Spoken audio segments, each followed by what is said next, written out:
Good evening, everybody, and welcome to another Gaming After Dark podcast. I am your host, Mr. Boom Boom Kaboom. It's Noof Nukem in the room, and this week we are welcoming back the amazing Titan Drago. What's up, brother? What's up, everyone? Sorry I missed last week. Lot thrown on my plate at once. Life hit you hard, but that hurricane is over. The damage has been repaired. It's been another smaller week of news, I guess, as far as the grand scheme of things goes. But as a matter of fact, we have one really big rumor to talk about, and apparently it came out this weekend, and so we're all going to speculate on that. And if you know me, I love speculation as much as Noof loves, the raunchy jokes. So I'm ready for tonight. You love speculation as much as I love masturbation. So see, there you go. There you go. It sounds like things are blowing in your neck of the woods almost as hard as some of those dudes that got to test the PlayStation controller. Yeah, right. Anyways, I'm ready for tonight. It sounds like Noof's ready. Mag's ready, I know. And Rain, let's do this. I'm in fine form. And speaking of the Mag, middle-aged game guy is back. We were a little worried and a little concerned. He sent me a message that Noof, I might not be in for this week, but thankfully he must have took some Pepto-Bismol or maybe that Buckley's mixture, and he's ready to roll. Oh yeah, I am here tonight, and off and on this evening, I am going to sound a little bit like Crispy Bomb. So Crispy, I know you're listening to the chat right now. Don't think I'm imitating you. This is just what I'm sounding like these days. But yes, the Mag is here. He is half voiced, but he is full ready to go. Titan Drago's here. We got Noof Nukem here. Steel Rain is here. We always have a great chat. Super excited. Let's get into it tonight. And Tony Baloney's on standby somewhere? He's ready to go. He's got his pink leisure suit ready. The trailer is parked out back, and he's ready to make his appearance tonight. Don't forget, guys, our regular segment's back again this week. Ask Arnold is the first one on tap. That's coming up about midway to the show. Then we've got In the Next Generation with Titan Drago. And then we got the Name That Game with Mag and Tony Baloney. So stick around for that. And get your questions ready for Arnold, guys. Yes, we are ready to bring the rain. And speaking of, Steel Rain making his podcast debut. Well, not his podcast debut, but his debut on Gaming After Dark. My friend, welcome to the podcast. Glad to have you here. Hey, Noof, what's going on? It is I am he, the one and only Steel Rain. For those who do not know me, you can just call me Steel. And I want to thank you, Noof and crew, for allowing the rain to be welcome into your kingdom on tonight's Gaming After Dark podcast, man. And man, I've been such a fan of your podcast, man. And I'm excited to get into tonight's topics and just overall just kick it around with you guys, man. Make it rain. I love it. He's going to make it rain, and maybe he's going to shut some holes in the big fat vein. There we go. Now we're on the same page. All right, I love it. We got a great show lined up for you. I hope you like the topics and, of course, all the segments. Let's give a big shout out, obviously, to the people that are just as important as our panel members and the host itself, and that will be the guys who show up week in and week out in our chat, and the people that actually get to watch the show on the replay as well. I know a lot of you guys, this is late for you guys, so we don't blame everybody for not catching this live, but let's give a shout out to the guys who are here. Let's talk to Timothy Dixon. Spiderman 356 is in the house. Darko's Dreamers. We got the one and only Crispy Bomb is here. We got Pong Soul. We got Anime Heaven. We got Casket Repair. We got Terrence Tate, Shizno Elite. VJ is in the house. We got Mangu01. We've got Chief Trouble. Man, we've got a great crew already in the chat, and it is early. So share this guys out, guys. Share the love. Let's get some numbers up in here, like Mag said. Gotta get some numbers. Come on, boys. Do it. Let's get this sucker up there. Share this out. Tell your friends. Tell your grandmothers. Get them to come out here. Hey, Mag's grandmother watches, so there's no excuse for us not either. Well, there you go. If you can get your grandmother to watch, tell them by the end of this season, we're going to send them a package of Depends, courtesy of Gaming After Dark, because you can depend on us, right? All right, baby. We are ready. The Crazy Greek dude is in the house. You can tell Noof is in fine fucking form. I couldn't wait for Tuesday to roll. Let's get to it, baby. Everybody ready? Oh, yeah. I got a thumbs up the bum somewhere, but all right, let's get going. Well, they've got a light topic to start it off, but I thought it was kind of a big topic. I was pretty shocked. I don't know if you guys are up on the movie scene at all, but I read today, courtesy of FW, it looks like the new Spider-Man movie coming out, the one, obviously, that has the new guy. What's his name? Tom Holland.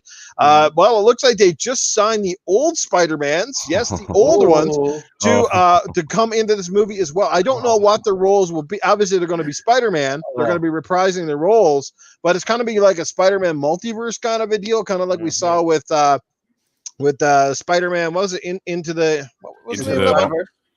the multiverse? Yes, so they're kind of doing that sort of thing. So they're intertwining timelines. They're going to have Tobey Maguire is coming back. Yes, you heard right, Tobey Maguire and Andrew Garfield along with Tom Holland. That sounds like a trifecta. So either which way, if you love them or hate them, you're going to get all three of them. I'd say that sounds like a pretty cool thing. I can't wait. Plus, if you didn't know, Jamie Foxx is coming back to reprise his role as Electro, but he's not going to be wearing the corny blue-looking getup or whatever he had in the last one. Apparently, he's going to be based on more of the Amazing Spider-Man 2 Electro, so it sounds pretty cool. What do you guys think of that news? I know I am freaking ecstatic. I'm not the usual Spider-Man guy in the world, but that shit got me excited, man. Anybody want to take the floor with this one? God damn, I do. 100%. Go, Mag. You know what? I got to tell you something. I'm super excited about this. We're so excited about this. Steel Rain just left the show. That's how excited he is. He just took off. Where'd you go? Right out. Yeah. I thought this was about video game. He's back. Oh, and he got a Chicago Bulls hat on. All right, I like this guy already. Well, I got to tell you, I'm super excited about this. I heard this rumor about a year ago about this Spider-Verse situation going on in the MCU. Now, it's all but confirmed now with what you're saying. And then, of course, on top of this, they were talking about Doctor Strange. And the one thing that tipped me off was when they named Doctor Strange's next movie in the Multiverse of Madness. And then I thought of that, and I'm like, well, who else would be perfect for a multiverse, just like we saw the Miles Morales movie? Spider-Man. So then I started thinking about it. Then I heard pipe dreams about this, about Andrew Garfield, about Tobey Maguire, and on top of that, Tom Holland. And of course, Doctor Strange is confirmed to be in the film as well. I'm like, holy shit, I'm super excited. Now, the one thing though, Electro, Jamie Foxx's Electro, he better drop that voice. I know they're dropping the look, but he better drop the voice, because I rewatched Amazing Spider-Man 2 the other day. Great movie, a lot of fun. Okay, I really enjoy Spider-Man movies. But when he's doing the voice, he's like, Spider-Man. And I'm like, no. I don't want to hear that. I do not want to hear Spider-Man. I don't want to hear that in the MCU. Okay? Now I can do that voice secretly right now because I'm about to lose my voice again. So let me tell you something. It's I'm super excited for it. And this is the boost in the arm that the MCU needs now, because look what's happening with the whole pandemic thing. They've lost a couple of movie releases along the way. Endgame sort of ended the hype for MCU, right? So everybody kind of died off a little bit, and it was like, oh, the hype is gone. This will bring everybody back. This will get everybody's ass back into theaters, or at least on video on demand or whatever. So anyways, I am there day one, lined up, ready to go. Popcorn is popped. And yeah, this is going to be super exciting, and I can't wait to see Tobey Maguire get his old ass back in that suit. I can't wait for it. Dude, I can't wait. Hopefully he's not like all fat and rotund. You know, maybe he'll come back and be in good shape. I'm sure he will be, but no, that'd be cool, man. They just need to get Kirsten Dunst back in another wet shirt. Speaking of Kirsten Dunst, man, that was if I was starting it, that would have been the difference. If Noof Nukem was making the first Amazing Spider-Man, or the first, what do you call it, just Spider-Man, you know, that was the difference. In that scene when he zips down and he kisses her on the lips, see, I would have went down about half a foot further, and I would have been sucking on some nips. Let me tell you, Spider-Man, I barely know you. Tobey Maguire stopped because like his back, he was having wasn't something wrong with his back? That's why he stopped doing the movies. Disney could afford to fix him. I thought it was just because the last one was trash.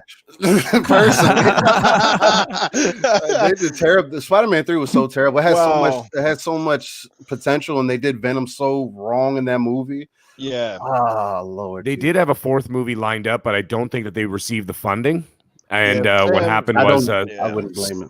Yeah, Sony decided to go in the other. Even though Spider-Man 3 was really financially successful, they ended up moving on to an entirely new. That's when they went straight into Andrew Garfield's Amazing Spider-Man. 2 reasons: one, because they didn't want to lose the movie licenses, because they have to release a movie in X amount of time, a Spider-Man movie. Otherwise, they relinquish their license back to Marvel. Right, so they decided to go in a whole new direction and go a little bit cheaper with somebody a little bit less known. Because you can imagine that after 3 movies, you've got Tobey Maguire's probably commanding a lot of money. You got Kirsten Dunst commanding a lot of money. And then, of course, you've got, what's his name, the director there? Why can't I think Sam of his Raimi. name? Sam Raimi. You got Sam Raimi. You know he's going to be asking for a big payday, right? So they're probably going, you know what? We're going to start fresh and a lot cheaper. you know, and hopefully that takes off. But hey, let's catch up with the chat because the internet superstar himself is here. Marion the Mad is in the chat. What's going on? He says I'm a cool guy. Just depends on who you ask, Marion. But glad that you could be here to check out the show. We got Infinite up in the chat. We got who else? Psychonauts is here. We got a few that have been coming in here. Mr. Glass is here. I knew I heard glass breaking. VJ, Crispy Bomb, Terrence Tate. Yes, the list goes on. And DJ Birdo, he drops $2 in the super chat. Boom, boom, kaboom. It's grown folks hours. Yes, it is, baby. No PG shit on this podcast. We hold nothing back. We are like podcasters on crack. We give and go like a corner store hoe, baby. Let's go. You better eat it from Noof. Oh, shit, man. Noof has a lot of diseases on his podcast. Oh, Lord. hey, my wife's listening. Anybody else want to jump in here and give their take on this? Steel Rain, I'm sure you're chomping at the bit. And Titan, go ahead, guys. I got a different opinion. Go ahead. I got a different opinion, and it's not long. But is anyone else Spider-Man out? Like, am I the only one? No. Like, how many times have we said Spider-Man so far? Well, you never seen them all together. Spider-Man. It's hard to be Spider-Man out. But as Mag said, like, Spider-Man. That sounds like an SNL skit or something, doesn't it? Go rewatch the movie, dude. Go rewatch the movie. He does say it like that. I like it. That's all I got to say. That is just jokes about this whole thing for me. Oh, for sure. I mean, honestly, man, I'm really excited about it. The whole animated adaptation that they did for the Into the Spider-Verse was awesome. Was just off the chain, man. There's no, if there was any at one point that I could imagine multiple Spider-Man or just trying to combine the entire universe that is Spider-Man, that was the perfect example. And now that they're trying to put it into an actual movie, if they bring, we already have the cast, we've always talked about the multiple Spider-Mans, always had the debates. Hey, who is the best Spider-Man? Is it Andrew? Is it the OG Tobey Maguire? And or is it Tom Holland? And honestly, nowadays, I'm more of a Tom Holland kind of guy because that Spider-Man really reminisces to me, at least, what I grew up with the Amazing Spider-Man as the animation. So I'm excited for it, man. I hope, and I imagine a lot of other people are. I hope they do Venom justice. That's something that always bothered me. I know when they were talking about bringing Carnage into Venom 2, I was like, you guys are skipping a lot of story in between that because a lot of Venom's backstory has to deal with Spider-Man. And it's like, how can you really continue that story or really have a good story if you don't involve Spider-Man at some point? So I'm excited if they do it. If they also bring in Miles Morales too, I think it might be stretching a little bit too thin. Trying to do too much in one movie. I just hope they really focus on Venom and also bring the other Spider-Mans into it, whether they becomes a fight or whatever. Right. It might be, so. Well, it's kind of interesting, that we're talking about bringing these older Spider-Mans into the new one because I think there's one of the new Batman movies or something, or one of the shows is bringing Michael Keaton back to wear the cowl again as Batman. So it's kind of interesting. A lot of these things are going back in time, so to speak, and we saw how with the proper storytelling and of course the animation in Into the Spider-Verse was just amazing. Like the art style and stuff and everything they did there was so unique. It was awesome. It was a really fun movie. So I'm pretty excited. And let's get some consensus from everybody in the chat. I'm sure everybody's watched all the Spider-Man movies. Who is your favorite of the three? Let's go. 1 for Toby, 2 for Andrew, and 3 for Tom. In the chat, let's find out where we sit, guys. Which of those ones is your favorite? Again, that's 1 for Toby, that's 2 for Garfield, and 3 for Tom Holland. So, we got some ones kicking off already. Look at Middle Age goes with 1, Shizno with 1, Titan with 1, Punk Soul with 1, Logic Wins with 2, Infinite with 1, Cyber Gunter 1, Steel Rain with 3, Spider-Man 356 with 1, Prophet with 1, Custodes X with 3, Anime Heaven says 2, Phantom Kraken and Crispy Bomb says 2, Marion the Man, he's like Jonah Jameson, Psychonauts 3. Man, well, it looks like Toby's running away with this one so far, guys. Yeah, a lot of Jonah Jameson's in there. Yeah.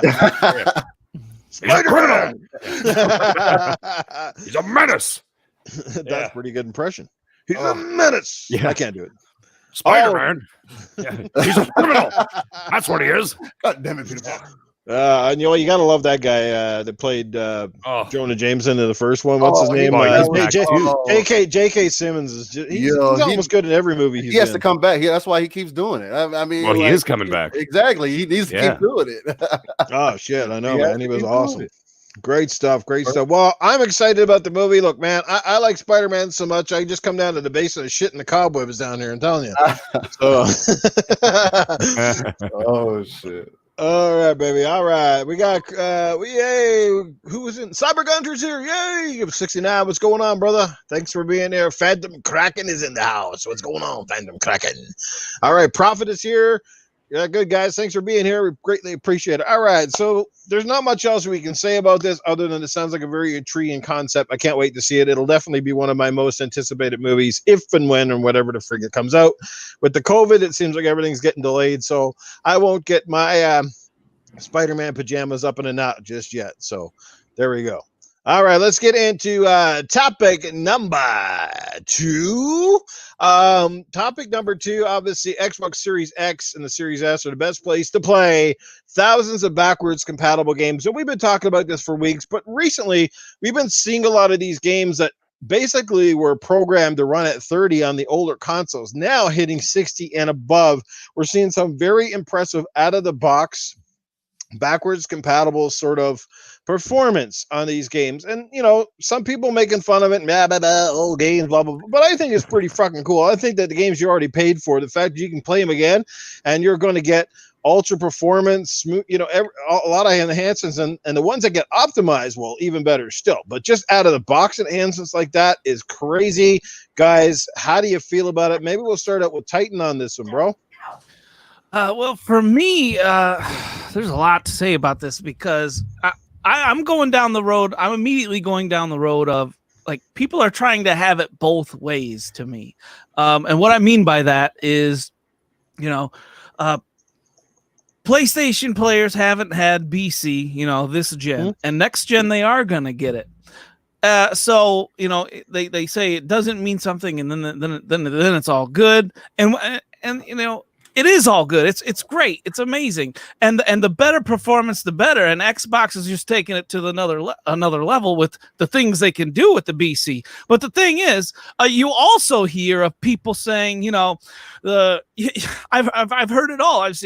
I've heard developers say it's not that big of a leap, and then I've heard developers say the next generation is the biggest leap we've seen since 2D to 3D. So like there's all these opinions out there. And I feel like a lot of people are trying to have it both ways. Those are saying that, it's not a big leap. All right. So then you would think that, backwards compatibility. So if you say there's not a big leap between this gen and next gen, then backwards compatibility should be a huge thing. Right. And the more you can put into that, the better. What do you got to say about that? Because I don't see how these people are saying. And it's a lot of people. Like I follow like 500 people on Twitter, and I try and engage with as many as I can with all the people that I follow.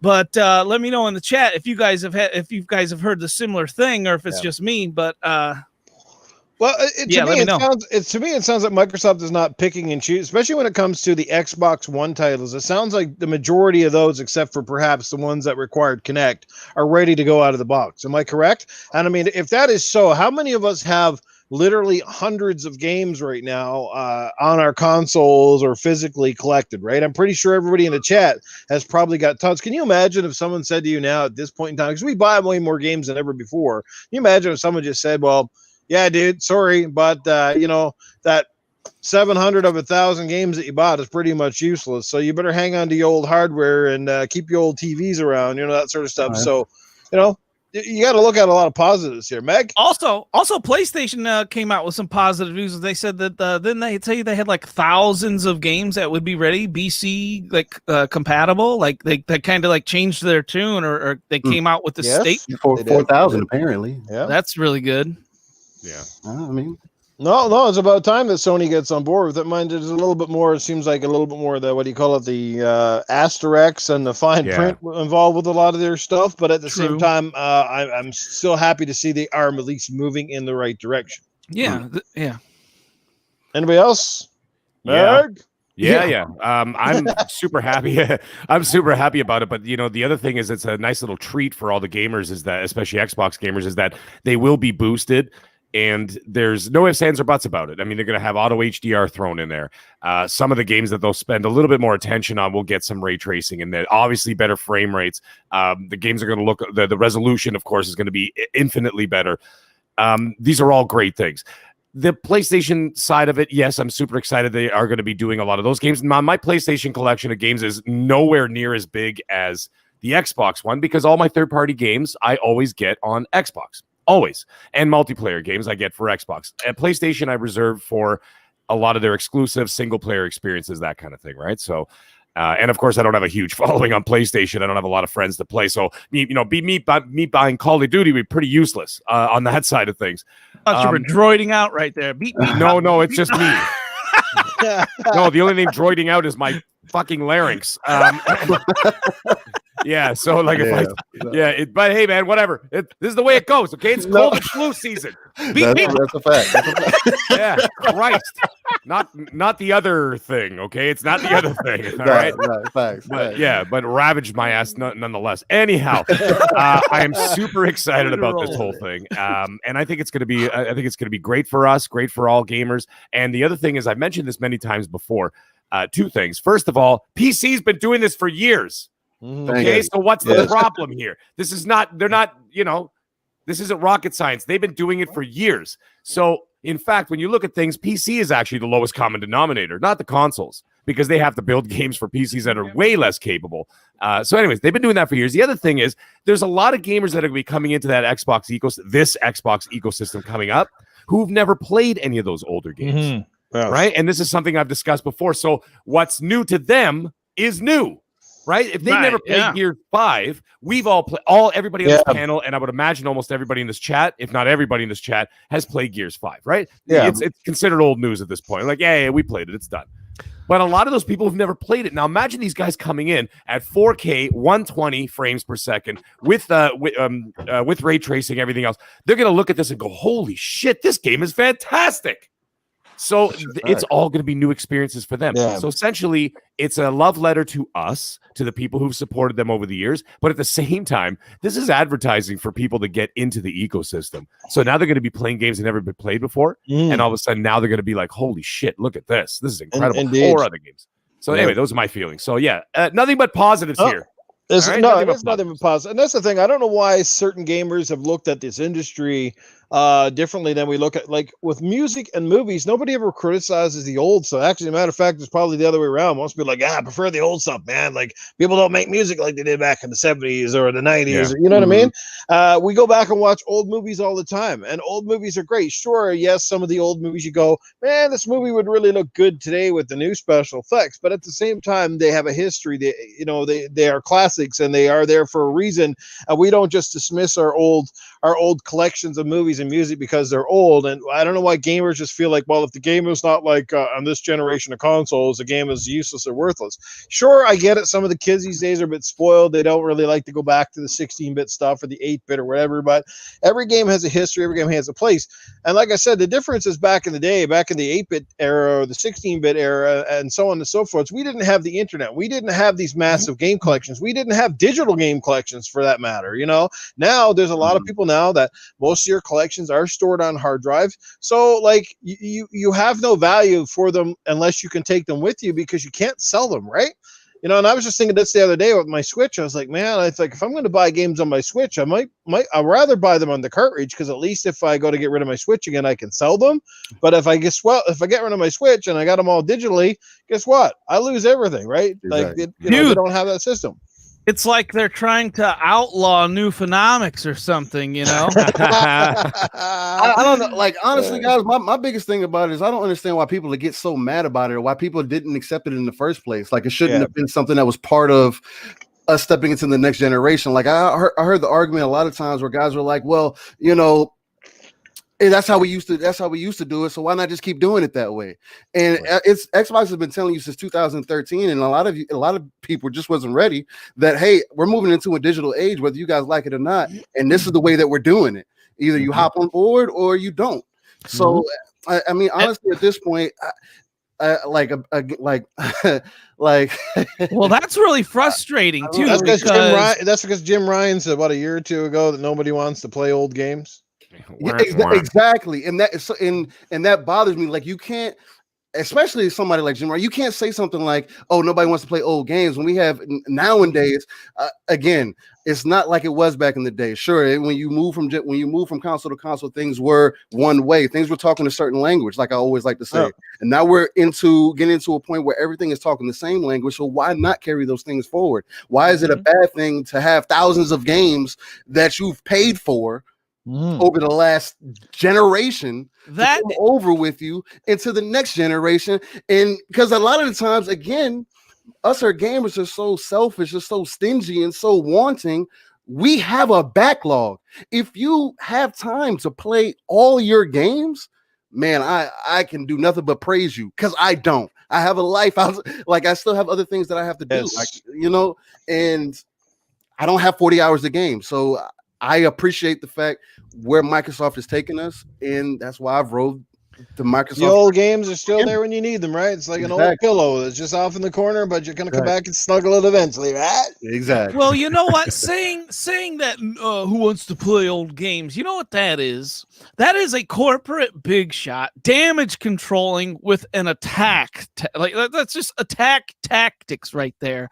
He's dodging. It's almost like, our president right now, they're constantly dodging the things that they can't, they don't have an answer for it. Yeah. I hate that. People need to stop doing that in life, man. I see it all the time. Like even simply, it goes as simple as like asking a question on Twitter. I can't tell you how many basic questions I've asked on Twitter that simply do not get answered. It's like they're not reading. It's like they don't care what you have to say because they know you're right.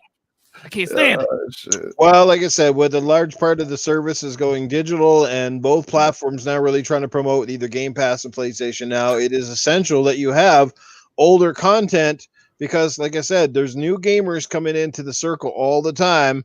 And like I said, they want a chance to go play them, and you want to be able to keep the games that you paid for and at least know that at some point in time you want to go back and play the original Red Dead. You can. You want to go back and play, whatever game it is that you really loved, because I do. We all go back every once in a while and we play some stuff. Hell, on community game nights, I go back and I bring up some older games because I think it would be fun to kind of go out and play them again, So why not? And I do give Sony credit. I mean, they're trying. Like I said, they're a little bit behind, but they are trying. They are moving forward, and the fans have got to keep asking for that, and they've got to criticize them when they're not living up to par. So that way they get the same thing. But we know it's not going to be the same on when it comes to that. No, I think they're begrudgingly doing it. Sorry, I mean that's a fact. I think they're begrudgingly doing it because they're just like, fucking Xbox. Yeah, I really don't get it. Like people really are sitting here, and it's like big guys on Twitter instead be really arguing about this on YouTube and everything. That really have a problem with you having old games. I'm sorry, guy. Like the next generation is just about 60 frames per second and a little better visual fidelity. We have to make that next step first. Yeah. Well, right now the argument is simply, like I said, the fanboys choosing the narrative because they haven't really seen a lot of games running, like the new games running on the Series X. They've been showing off how the backwards compat stuff runs. Yeah. They will soon enough. They will, and the games are going to look just fine when they come out. It's just a matter of time, and this is one of the things that obviously they know is working, that has been tested. It's just one of those things. It's a bonus. It's not the be all. There's not an Xbox fan that I know that's buying a Series X to go, yeah, man, I can't wait to play Grand Theft Auto 5. But but they're glad it's there when they need it, and they're glad to know that, heck, if I go and sell my Xbox One or my Xbox One S or my Xbox, Xbox One X, goddamn all these fucking things. But they want to know that, this shit's still going to carry over and it is accessible on the new console, because God knows we can only hook so many things up to the TV at one time, and one is better than 4 or 5 hooked up to play the same game. You know what I mean? We all know that pain. We've all been there and done that. So yeah. Free Jack made a good dig in the chat in response to the who wants to play old games. He said, "Who wants to play new games that cost $70?" That's about that. Absolutely. Whoa! And speaking of people in the chat, we've been graced by the presence of the one, the only, the Asher Luke. I knew things got really loud in here. I saw that. Shout What's out, up, Luca? My buddy Free Jack is here. What's going on? Pong Soul, Jesse Derby is here. Logic wins. Who else have we got? We got a lot of people in here tonight. We are at 48 right now, climbing to 60. Hey, Lopez, what's going on? Back from the dead is here. Chief Trouble. Crispy Bomb, Joe Dunmore. Yeah, baby. If you didn't get a shout out, let me know. I'll definitely. Abacab is here. What's going on, Abacab? All right, Phantom Kraken.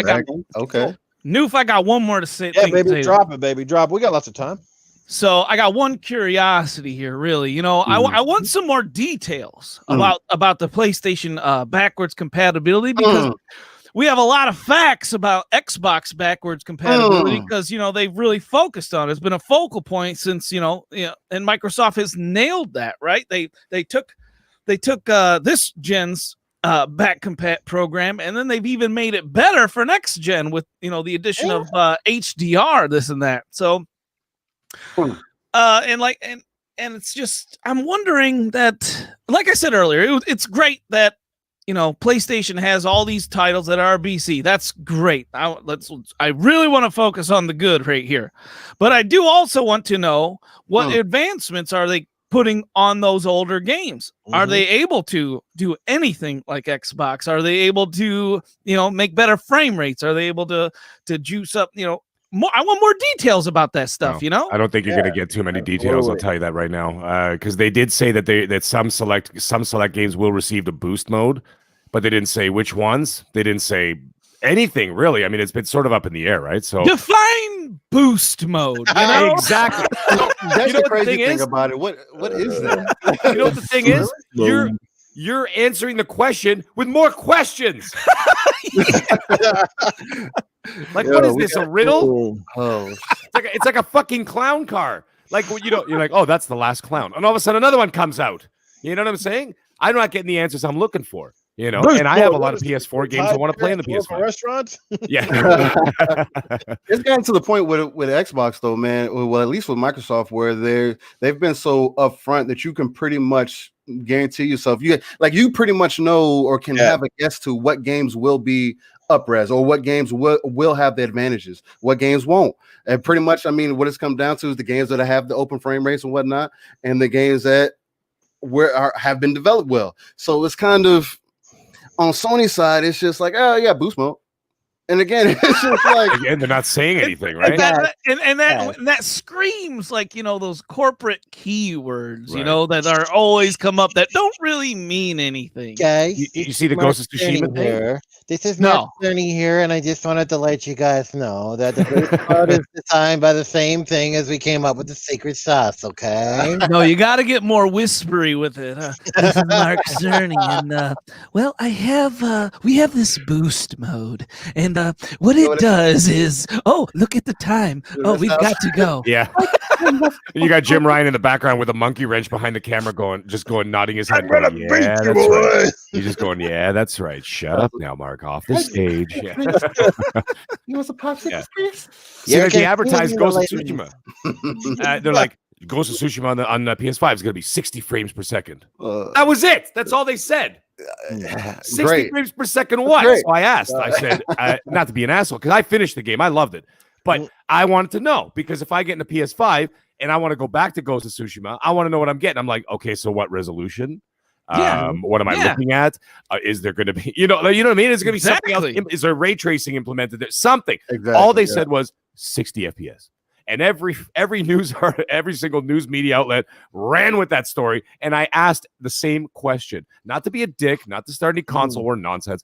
I literally just asked them, like, okay, 60 FPS, what? Like, why are you giving me one answer? Like, you're giving me half an answer, a quarter of an answer. Just give me the answer. Back from the dead said 1080p 60, and that could be right. They could tone down. Like, I'm glad he pointed that out, because they could take away. curious. the Hey, ad, at least you know? they would do that. I mean, at bare minimum, you got to be able to at least do 1080p 60 with full ray tracing. Well, like damn, like well, my freaking Switch can do 1080p, damn, you know. oh snap, that's true though. That's true. Gotta love those I don't know if variable Switch has kept CPU that speeds, baby. Variable CPU speeds. That's like telling your old lady you can go 3 or 4 different speeds when you're in the sack. Hey, I do not know the specifications of the Switch. If that could be true or false, I do not know. I was just making a joke, everybody. I don't know. that's bad. All right. Anyway, old games are good, guys. Yes, knock yourself out either which way. Good stuff. Glad to see, like I said, both consoles though pushing that stuff forward one way or the other. All good stuff. Now, there's a sort of a big rumor going around. I forget the source. I wish I had it here. I was trying to find a link today. I just didn't have time. But Well, I know Tom Warren said it as well. Tom as Warren. as well as others. All right, so Titan, maybe you take the lead on this one because I think you're going to the topic number 3 here, but the potential of Microsoft making another huge purchase. Yeah, I wish you didn't hit me first, but that's okay. So yeah, this came from Tom Warren, and I'll also try to find while I'm kind of making a spiel, or at least when one of you other guys take over, I'll try and look it up. But yeah, someone else also made an article about this, and that's where I got it from.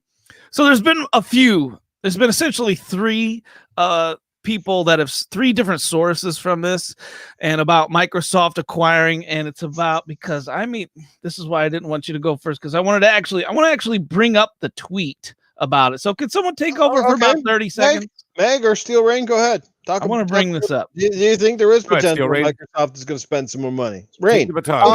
Honestly, I do feel like there's potential for Microsoft to spend more money just because they've said that they were looking to spend more money. Exactly. They've already spent $7.5 billion, which is again, that's what Sony has to spend on gaming. Period. So, for you to turn around and say, "Yeah, man, we bought it," sorry.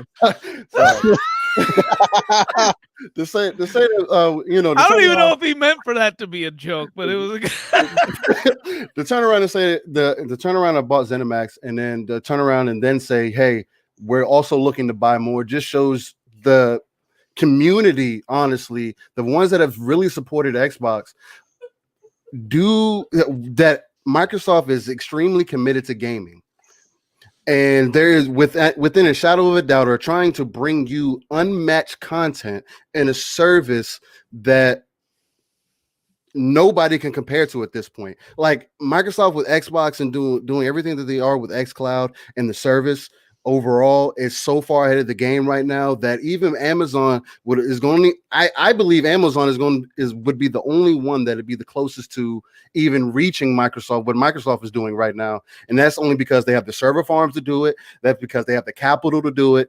And they're the ones that have the money to just buy developers if they needed to. Obviously they can just cancel games if they want and not care about it.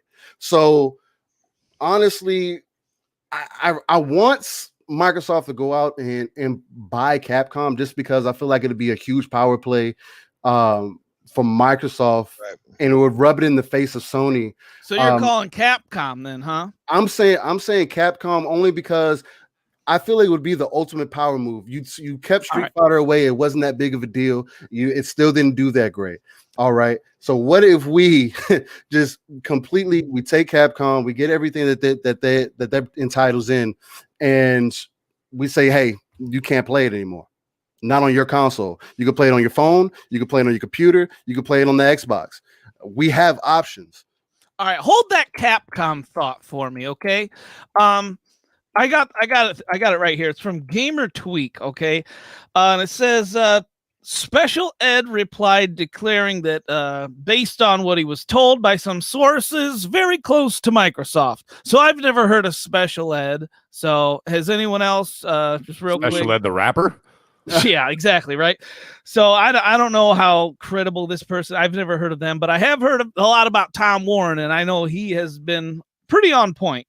So I guess this Special Ed person is just another like weak source or whatever we want to call it. But it says the company would seem to be ready to conclude a new heavy purchase soon. In fact, according to the podcast host, they don't even say who that was. That's terrible writing. The announcement may have been specifically chosen last as save the best for last. Terribly worded again. So I do not like Gamer Tweak already the way they're wording this. Before the official launch of the Xbox Series X. So I tweeted this out and was like, oh my God. Because right now, who's bigger? Like, how do you get, my problem with this is who's bigger than Bethesda that's out there right now, right? That's like, you know, that's viable, you know? So you said, who did you say? Because I'm thinking WB. I mean, but is WB bigger than Bethesda? I don't know. WB is bigger than Bethesda if they get all the IPs with WB. It could be. I guess if you point that out, I guess it could be. I want to hear more about this from everyone on the panel, though. Right. I'm going to plead the fifth on what really? Well, there's reasons, but there. Let me hear them. Yeah, I did hear about this in the summer, and I'm not going to talk too much about that, but I will. But I will say that there is most likely something coming very soon, and I think this is hitting the mark a little bit closer than a lot of people realize. But you know, the thing is, if you think about this. This is they're following the same model that Disney did. Okay. In the mid 2000s, 2007 to 2015, what they start doing, they went on that massive purchasing spree. They've got Pixar, they got Marvel, they got Indiana Jones, Star Wars, Lucasfilm, the whole 9 yards. Right. And they got all these things and they didn't do them for the theaters. Okay. Because I think that they had the foresight. If you look 10, 20 years down the road, the future is not the movie theaters. The future is digital subscriptions. And they knew that. And I think that even way back in 2006, 2007, they already knew that Disney Plus was a thing. And so what they're doing is that they were building up their foundation. And they've got all these studios in their stable now. And what are they doing? Now they've crossed 60 million, 65 million plus subscribers to Disney Plus. And I just saw an article yesterday, as a matter of fact, that said Disney is going to be refocusing their future on Disney Plus as opposed to theaters. So there you go. So exactly what I was trying to say earlier is that they are starting to slowly shift focus. And it's not because of the pandemic, okay? I mean, they're making their money. That's fine. They make $1 billion in the movie, you know, for whatever Marvel movie comes out or a Star Wars movie comes out or a Pixar movie comes out, they make $1 billion. Okay. But when you got a subscription service like Disney Plus, they're making $1 billion a fucking month. Okay. That's a fact. Yeah, that's the goal. Well, here's an interesting concept that maybe nobody, and this is completely out in left field, but what if Microsoft and Netflix came up with a merger? Where Game Pass and Netflix were merged together, like in sort of a thing, and then everybody that has Netflix, they pay a little extra and they get the Game Pass in there. Oh, that would be pretty cool. Like, why not? That would be kind of insane. Netflix is already basically on almost every freaking device imaginable, right? It's a well-recognized name the world across.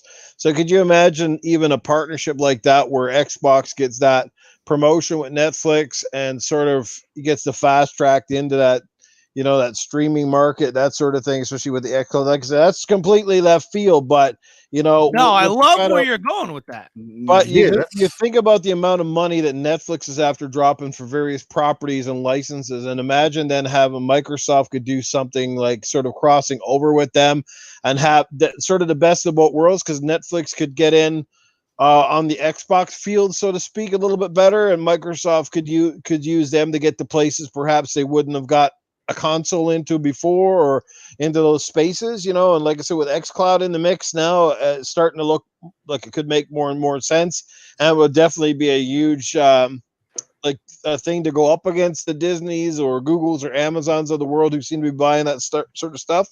I mean, like I said, it's completely left field, but you never really know, right? I don't think it's completely left field, just because I feel like that would kind of make sense if you if we kind of reminisce on what Disney does, has been doing. That would be a smart play for Microsoft to do, because then they have their own, not only streaming game service, but streaming movie, TV, network. That's already in the same play, and it's something that's already established, and it would make so much sense for Netflix, because I mean, Netflix, I feel like, is already spending a lot of money versus what they get in. But there's no telling because everybody has Netflix nowadays, and it's kind of become the normal thing to have, kind of been the normal thing to do. You forget about it. And honestly, I mean, like a person like myself, I haven't thought about Netflix in forever, but I have it. And if we kind of go back, because what Mag was saying early was very interesting with the whole. If they acquire WB Games, the biggest reason I feel like that would be a really huge thing. Again, that's brands like Mortal Kombat, there's brands like Lego, there's brands like Harry Potter, there's brands like Hitman. Well, Mortal Kombat would be automatic because exactly, but because this that company owns that IP. But the as far as the other ones, then you'd have to purchase the licenses. But Noof, I loved where you were going with that, because Microsoft made a deal with GameStop as well, right? And I don't know what the hell that deal's about, but maybe you guys can get into that later, because I want to focus right now real quick on I want to focus on Mag real quick. Oh, do you now? I do. Okay. What's up? So Noof, you kind of open up this can of worms, and I'm kind of open up another one. Okay. So Mag, you're dying on the AC hill, right? And we've heard rumors that AC Valhalla, those of you that don't know, Mag is dying on the AC Valhalla that is coming to Game Pass. And I'm with him on that. I'm not. Yep. I said it before. I'm not dying on that hill, but I am gonna. I'm gonna fight with him on it.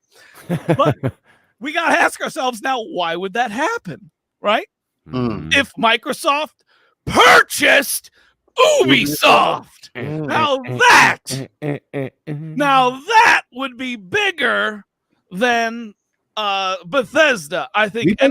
And to me, that is the only purchase that is quote unquote bigger than Bethesda. Okay.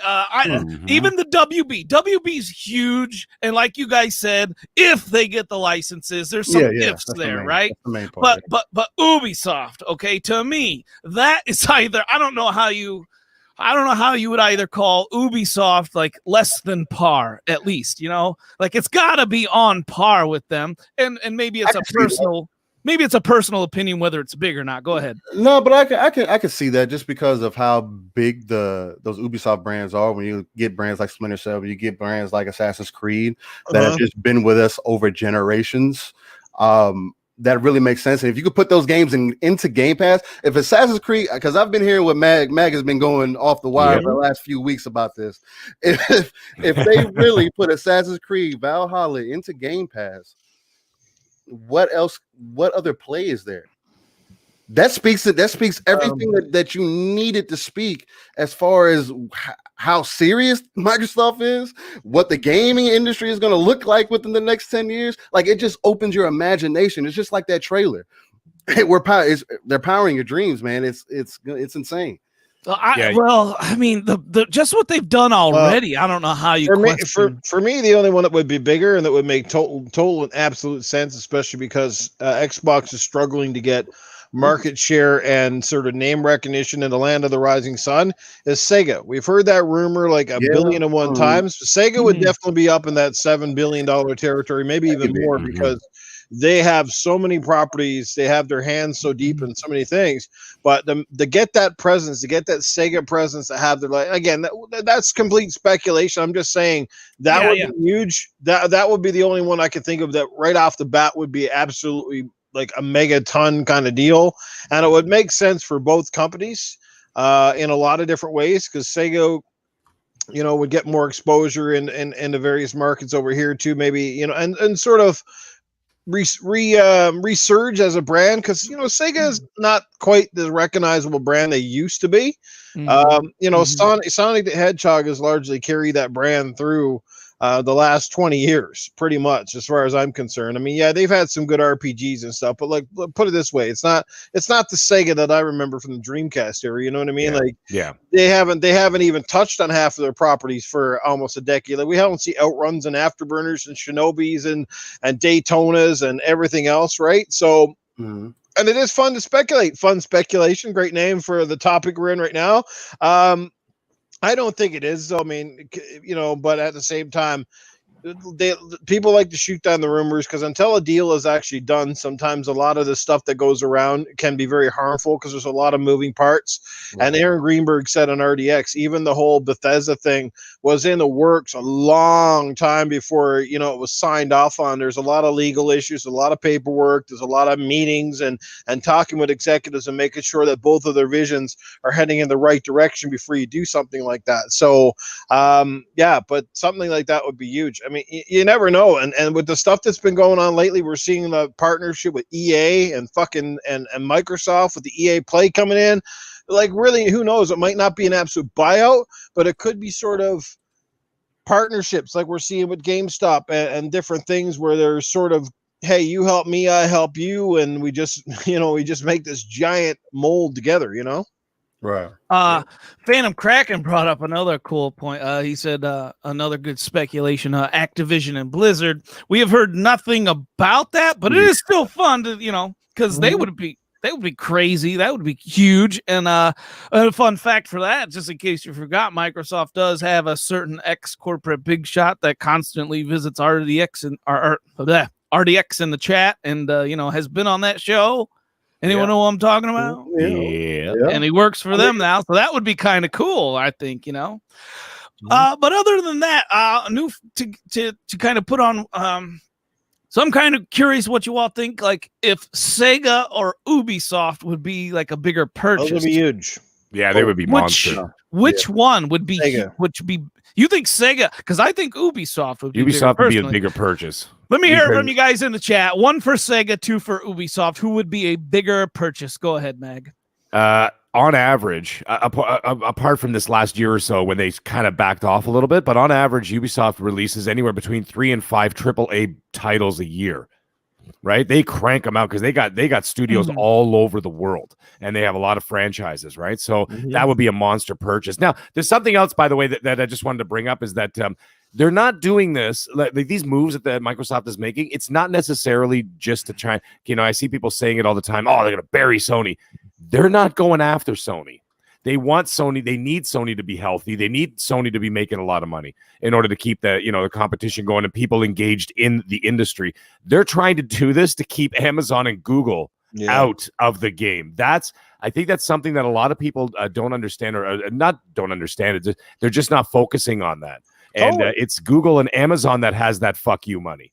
Right, so they're the ones who's got that money who can literally just waltz in the room, like a French prince, and just be like, "I buy all of this."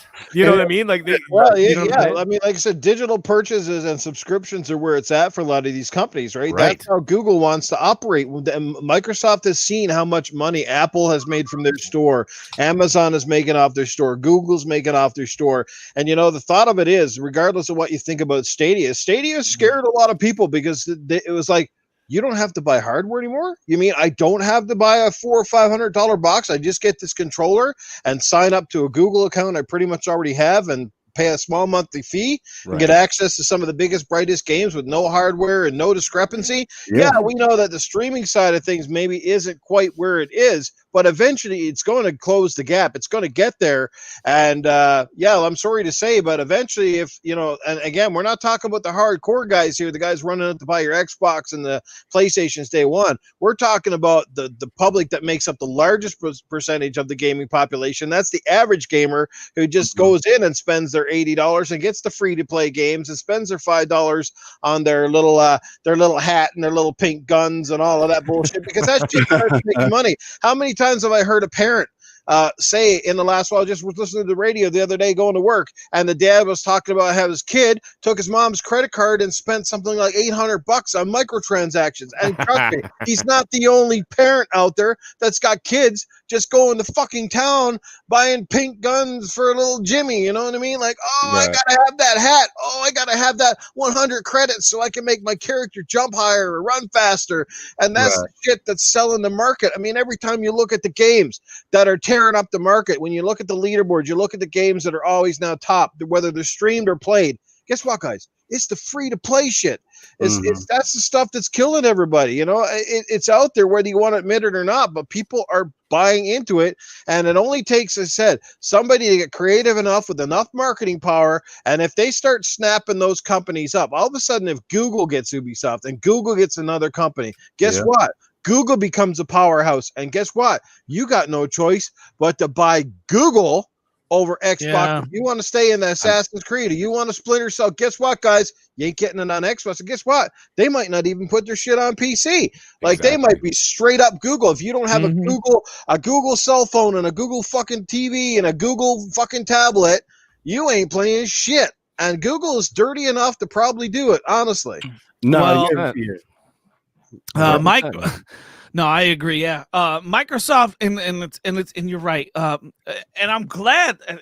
Maybe this is a me problem. Maybe I don't see the grand scheme of things. Maybe I'm not looking too far in the future because I don't see right now. I see Google Stadia, and it's dreadful right now. I see Luna. And it's even worse. So I'm glad that Microsoft is really taking the initiative here, and they're really setting themselves up well just in case, Stadia, like, because you said they have all the money in the world to buy these companies up. I can't believe they're not doing it like Microsoft right now. Why is Microsoft really knocking it out of the park with these studio acquisitions and like Stadia and I could never Luna? They're just kind of like sitting and why are they not making these huge moves? It's really strange to me. So, all right. I'm so scared of these streaming companies owning the market. Like it's like Noof is scared of his physical editions becoming extinct. I am, motherfucker. That's like that's the level of scared I am, Noof. Right? About Stadia and Luna. I'm gonna get it. I'm gonna be smooth with that eventually, but it's so new and it's so terrible right now. I almost don't even want to say it. But anyways, so what do you got to say about that? Because I'm just scared of these streaming companies, the potential. But honestly, what's the scariest part about it? Is it the fact that if they get these companies, if they get these games, that they're not going to share it with anybody else? They will. If you thought Sony was bad with their exclusives and not wanting to share, or if you thought it was bad in the past, what do you think that Google or Amazon is going to do? They're going to put their foot down and they're going to say, no. You have Amazon Prime. You can come get this service and you can come play this game if you want it. If you want to play Destiny, we have Destiny over here. It's not on console. It won't be on PC because we want you to buy our service. So with Xbox and Microsoft taking it as far as they have and actually forcing Sony to consistently force their hand into keeping up in these generations, and especially as we move forward, it's like the whole back compat thing. Sony giving into that is an important move. Why? Because it was important for gamers. Just like everybody paying attention to what Google or Amazon is doing over the next 10 years. Like Fun Speculation was saying in chat, I have a similar sentiment to it. If Microsoft or Sony doesn't buy these companies, who knows what's going to happen? And because Amazon, again, I mean, other people have talked about it too.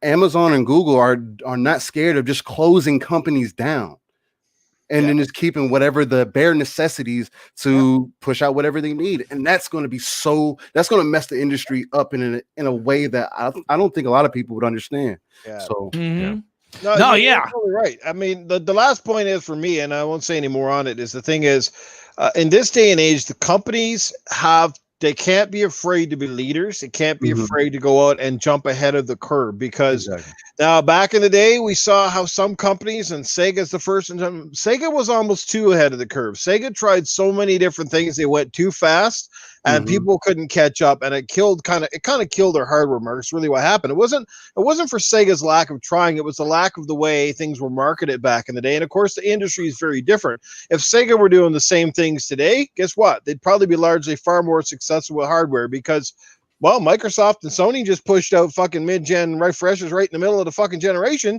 and got away with it. Sega was kind of doing that back in the Genesis era, with the 32X and then the Sega Saturn and stuff like that. But back then it was frowned upon because it was a different era. It wasn't the internet. It wasn't digital. We didn't have updates. We didn't, So that's what I'm saying. But Microsoft knows that if they don't come out and lead, they might lose money too, but if they don't lead the pack, they're going to get left behind. And Microsoft does not want to be that guy that gets told that they have to do this. They're going to do it, and you're either going to adopt it and follow trend, or they're going to be left behind. And it's always tougher for the companies that follow than the company that starts it. Do you know what I mean? And it's like that in almost every business. The first person who gets a foothold is often the one that continues to be the market leader.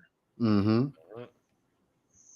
I feel the same. Any more thoughts before we get into Ask Arnold? Because we are at the 1 hour mark of this podcast. Nope. All right, let's give a shout out to the chat. Kareem, what is up, my brother? Welcome to the podcast. Jesse Darby's in the house. Mary the Mad Middle-Aged Good. Well, he's here. Looking at You did it again. The Doctor Fugly is in the house. I love that name, Fugly. Where's Dr. Dinglenut tonight? I love that name. Oh my God, that name. And speaking of, like, we got, we still got to name that game, and we got to see if, because I don't see Emmanuel in here tonight, and I know he's one of the guys that needs to get some points. Oh yeah. Psychonauts is in the house. Phantom Kraken, Free Jack, my good buddy Free Jack is here. Logic wins. Safe Space Invader, Timothy Dixon hanging out with us. Spiderman 356. We got a great crew, man. We had over 50 at one point. We're down to 49. So, get your kids on here. Well, no, this is not really a kid-friendly podcast. Okay, tell them not to tune in. Your 18-year-old kids. 18-year-old kids, I guess, you can get away with it. Yeah. They've heard our dirty words before. Actually, they know more about the shit that we talk about than we do. They grew up in the YouTube generation, and That's a fact. right? They Google the word wiener, and God only knows what pops up. Right? No, yeah, unfortunately, oh man. Could you imagine being a kid this generation? Man, alive. So Jeez, crazy. eh? They're growing up in the high definition generation. We grew up with fucking VHS tapes. We had to adjust the tracking and try to pause it in just the right spot. Oh my God. They're like, man, now you can see the stretch marks and the pimples, and you can almost smell that porn these days. You know what I mean? It's right out there. Hey, leave it to one of the VR guys. They will have that smell-o-vision coming. Don't worry. Oh God, no. I just got the Oculus Quest 2. I don't need to hear any of that. Oh, Now filled with smell-o-vision. Close the show. Not good. My fault. We're all in the wrong business, man. Obviously, I wanted to work for Viagra because at least you're bound to get a raise. Yeah. All right. It is now time to ask Arnold, and I'll let the chat have a chance to, rake their brains for your question for Arnold. And Dreadpool, what's going on, brother? He's out on the road. Glad you could be here. Pong Soul, what's up? It's Ask Arnold. So we'll let the panel go first if they got any fun questions, and then we'll see if the chat's got anything for Arnold. Go ahead, guys. Anybody? Arnie, what's your favorite name in the chat there? Who's got the best name in the chat? Well, I've seen a lot of great names here in the chat over the years, and there's been so many great names. But like Noof just mentioned a minute ago, he used to come out. He was here last week, and you just got to love a guy whose name is Dr. Dinglenut. It's just totally just rumbles off your tongue, But Fugly is good because I'm always telling Sylvester Stallone, you're nothing but Fugly. So you get back in your corner, you stay there. Speaking of, he's going to be in the new Mortal Kombat. I'm kind of mad about that. They had to put Rambo in there, and you guys are going to talk about that later. Yeah, Rambo. All right. Anybody else? What do you think about smell-o-vision coming to VR? God, that would be very repulsive, I swear to God, because I have gone down on some great snatch in my day, and I've also gone down on some very bad snatch in my day. I've gone down on it a couple of times, I swear to God. You remember the scene from me when I was doing the movie at the end in the marsh scene from Total Recall when my eyes are coming out of my head, and I'm like, ah! Well, that was the way my face would look sometimes when I get down next to some of that poo-tang, and it stank. It's just reeking. No, thank you. I don't want the smell-o-vision. Just a VR is good for me. The VR is good for me. Hey, Arnold. How do you feel about Sylvester Stallone having his voice as a new character, as his character in Rambo, but you don't even have your own voice in Mortal Kombat? Nice. You know what? Oh. Even having Stallone in there, he still can't talk with his shit. His accent is still away from mine. You know, he's just like, Alien, you know, like Stallone, like swear, you know, you go back and look at my movies from the 80s and you look at his movies and he just has some terrible lines. And, you know, what's he going to do? Rambo is just like, Colonel Trotman, I'm here. I got the M60. What you going to do about it? You know, screw you. Any other questions? Oh shit! Take one more. Oh man! Anybody else? Type it in the chat real quick if you got one more. We got one more. Arnold's got time for one more before he's got to head back to Hollywood here. Somebody laughing in the chat. They can't type anything while they're laughing. Somebody said, Arnold, who should Microsoft buy next? Man, honestly, if I was Microsoft, I'd just buy whoever or whatever. If they got enough money to buy them, get them all. Have them all underneath their one umbrella. Bring them in there. You make so many games. You just put everybody else out of business. You come to Monopoly. As a matter of fact, even going to buy the team that makes the Monopoly board game, and they're going to have a little right-hand motherfucker. Hasbro. Hasbro. So buy Hasbro. Buy up the board game companies. Take it all for yourself. Screw the rest of them. They don't need it. Put them out of business. Make everybody buy your Game Pass and fake ass and whatever else you want to do. Just do it, Microsoft. You got the money. Bill Gates, he gave you the permission. Just go buy it. Do it. He said buy the Monopoly board game. Not only does Microsoft have too many games, they got too many board games too. That'll be the next narrative. Microsoft doesn't got no board games. Yeah. Their next representative after Larry Herb retires is the Monopoly guy, right? He's got hey guys, go on the boardwalk. All right, guys, good stuff. DJ Berto asked Arnie, you got a thing for nannies? How many you boned over the years? That's a great question, DJ Berto, and I do have to keep a little bit of that on the wraps, okay? You got to keep a secret here, but it's been a lot, too many to count. You know what I'm saying? All I can tell you, man, that I have had some dusty balls after some of my times out there. He's had some dusty balls. All right. Let's move right along. We got some more great topics, guys. Thanks for the questions. Arnold, we appreciate you. We'll have you back again next week. All righty, let's get in here. That's funny. As soon as I head over to Twitter, I see a picture of what's his name? Fucking laughing. The guy that was in Cyber. What was that fucking movie? I never forget it. Blade Runner. What was the new Blade Runner? What's that guy's name? The guy that starred the new one? Oh, damn it. You know the guy I'm talking about, though, right? Yeah. The new one, yeah. Yeah, he was like, as soon as I go to Twitter, I see him laughing. It's like, is he laughing at my Arnold shit? All right.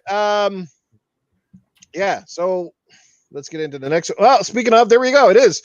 Segueing into it. Rambo comes to Mortal Kombat 11, and it is actually voiced by the real Sylvester Stallone himself. I want to get your thoughts on it. We'll start with the panel. I think Meg wants to really jump in on this one. Yeah, man. Meg, so have at her, brother. What do you think of Stallone actually voicing his own character and the iconic Rambo coming to Mortal Kombat? Ryan Gosling, thank you. Yes, the shithead with the notebook. That's the guy. That's right. It was Ryan Gosling. As for Rambo, man, I've been a fan since day one. The very first one I saw, funny enough, was not First Blood. I was, I think, about 7 years old, or maybe 8 years old, and I saw Rambo First Blood Part 2. I fell in love. Then I went back and watched the first one. Of course, my parents didn't know I was watching it, but hey, it's all good. So I loved all those movies. Love the character. I love that Stallone is actually voicing the character. I mean, think about it. What the hell is he doing right now? You know what I mean? Like all of Hollywood's just kind of hanging around, right? So you might as well do it. But at the same time, Stallone has always been a good sport about that kind of stuff. Yeah. He's always been a good sport, and he's he's actually a really nice guy from what I understand. Yeah. Behind the scenes, so he doesn't get worried about, oh well, you got to pay me this and then you got to give me that, and then I want the licensing. No, he probably just did it. He'd be like, yeah, I have no problem doing that. There's no problem. So he just did his thing, and yeah. So I think it's great. The fact that they picked Rambo, I honestly, looking back, you're saying, okay, it makes sense because they put Terminator in there. Why not put Rambo in there? But I never saw that coming, and that's a banana. That is a batshit crazy character to throw into Mortal Kombat. I love to see how they bring him into the story, though. You know, it just seems so bizarre. It's just like all of a sudden, he walks in the room, he's like, "Who's this Shang Tsung?" It's like, you know what I mean? It's like I think it's kind of cool, but I'm really Shang Tsung, dude. Yeah, and I want to see like his moves list. Obviously, he's going to use that the hunting knife. Yeah. And the bow and arrow, I could see the bow and arrow being a thing. Oh, totally. The exploding arrow, hell yeah, that's a fatality. Oh, for sure, coming. That's going to be a fatality. Like the grenade arrow right in the mouth. Mm-hmm. I could see that going on. I don't know who the hell knows, but it's going to be awesome. I'm really looking forward to it. Now, the thing is, this actually boosted me. Like, this got me so excited that I'm actually going to get the new expansion, the one that I skipped over, and I'm going to get that new expansion, of course, with the new characters and Rambo. And I'm going to get it, and I'm going to play it the Series X because I do understand that it's getting not a boost mode. Okay, it's getting a full, not a boost mode. It's getting a full upgrade. Okay, for the next gen system. So for Series X, at least I know that for sure that it's getting that. So and I already bought it on Xbox, right? So I'm gonna be doing that. I'm gonna be playing it on the Series X, and I'm going to be playing Rambo, and I'm super excited about it. So not much to say other than the fact that just super hyped, super happy. And the one really funny thing, I did see one article about it when they first announced it, and the first comment in the comment section was some teenager going, "Whose fucking dad picked all the DLC characters?" That's my favorite. And I was just like, yeah, that's pretty much it. It's like our age group, right? Like 40 and above, like probably just sat around saying, yeah, we're picking every kid's like, who are these little fucking fossils? All right, you little shit kid, whoever said that. Who's what new icons you got? Okay. Well, that's what the guy, the first response, that's what I was trying to get to. I was trying not to laugh because I don't want to go into a coughing fit. So the guy wrote, "Whose fucking dad picked all these DLC characters?"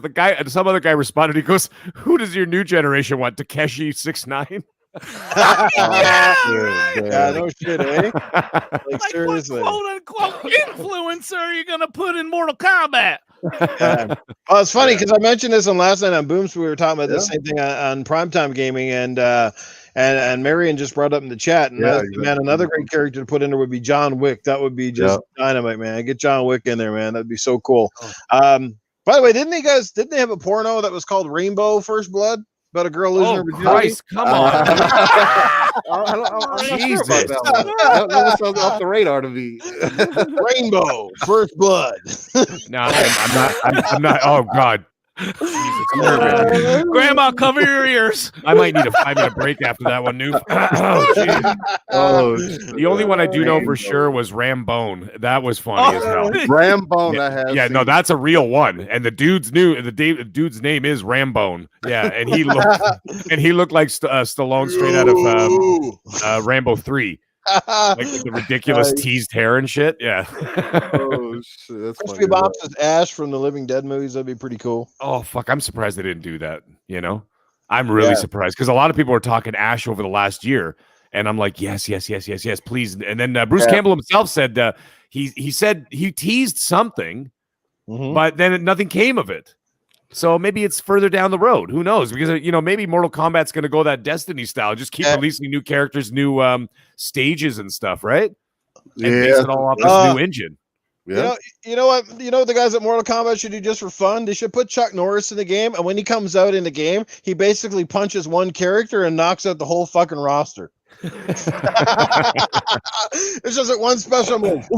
And that's it. And then it goes to each screen, and you see each character just falling down. It's like victorious, flawless. I could see Chuck Norris, like pulling all the other characters out of the side of the map or something and killing them all. Yeah. I don't step on toes. I step on necks. I might as well kill you all. Go ahead, guys. Give us your thoughts. I'm kind of hype about it, man. It's pretty dope. That they would bring Rambo into the game, man. Like Mag was saying, it's not something that I was expecting to come into the game just because of the direction that they were going.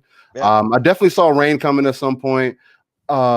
And I definitely saw Melina. I didn't understand why Melina wasn't in the game. Kind of on Jump. I mean, it's cool with the story, but other than that, it seemed like me and Fun were on the same page. I really want to see them bring Blade into the game. Oh yeah. But Wesley Snipes cool, Blade. Marvel. Oh that would Lord. be the part that would be tough, right? I mean, I don't know. Like, because you got to think like Blade has that vampire ability. Yeah. Like, I just think it would fit so well into in what MK is already doing. I mean, you already have different times. It seems like you keep going into different times and keep messing with the story. And why not? I mean, at this point. Shout out to the chat. We got the doctor in the house, and look who just showed up. We got a lovely lady by the name of AK Irwin who's here. Well, thank you for joining us, Irwin. Glad you could be here. Hopefully you enjoyed the show. Plug your ears if you need be, because us guys, we've been up and down on the raunchy scale a few times tonight, but hey, I know you're good for it. We chatted on Twitter, so it's all good. Psycho Nuts, what's going on, man? Joe Dunmore, what's happening? Scarface, yeah, that'd be kind of cool. Say hello to my little friend. I can see them doing that. They did Joker. I can see them. I can see them playing it off. No, there's so many you could have. They could be there the whole year making characters. Yeah, it's about the licensing and stuff. But now Rambo's pretty cool. I mean, if you think back to the 80s, that's kind of weird though, because they went back to the 80s with the Rambo and they brought out like not the current version of Rambo. But if you look at the Terminator, they use the current version. He's the older one with the gray hair, right? So it's kind of weird that they used that one, and then of course they didn't have Arnold doing the voice. They had a badly imitated voice actor, which I know whether people think I do the best Rambo or the best Arnold or not, but it's definitely I think I do a better Arnold than that fucking guy. Yeah, you should have done the voice. Yeah, we need you in the game. I don't know what happened. I don't understand it. Hey, Fail Pyromancer, what's up? Thanks for dropping by and hitting that like button. All right, any other thoughts on the whole Rambo thing? Hell yeah. Hey, hold on. All right, we got a special ghost guest here on the panel, okay? We have the designer of the PS5 himself. Thank you, Titan. Well, on the I just wanted to get in on this topic on the PlayStation 5, because on PlayStation 5 Rambo will get a boost mode. The game will have a boost mode. The Wi-Fi 6 will also have a boost mode. The PS5 has a boost mode, if you guys didn't know. The game will be playable in boost mode. The audio will definitely have a boost mode. I mean, I don't know why you would want to go play it on the Xbox over there, because on the PlayStation we got all these boosts over here. All right, that's enough. Okay, so Sylvester Stallone is my favorite actor. Okay, like I'm also gonna be getting that DLC. I love Rambo. I love Rock. He's my favorite actor, man. He like you cannot come with bigger icons than Rocky and Rambo, man. I'm like so stoked for this dang DLC. I'm definitely getting. Let me know if you're getting in the chat. Dreadpool, just put him in the chat. Put in Michael Jackson. Remember from Moonwalker? Be like throwing his hat at people. That'd have been pretty cool. Moonwalking into fatalities. Oh yeah, you could have a friendship called the Neverland Ranch or whatever. Ooh. Oh come on!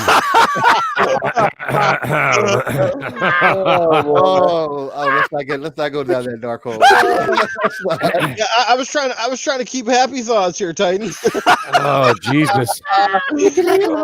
Oh man, I'm on Noop's level right now.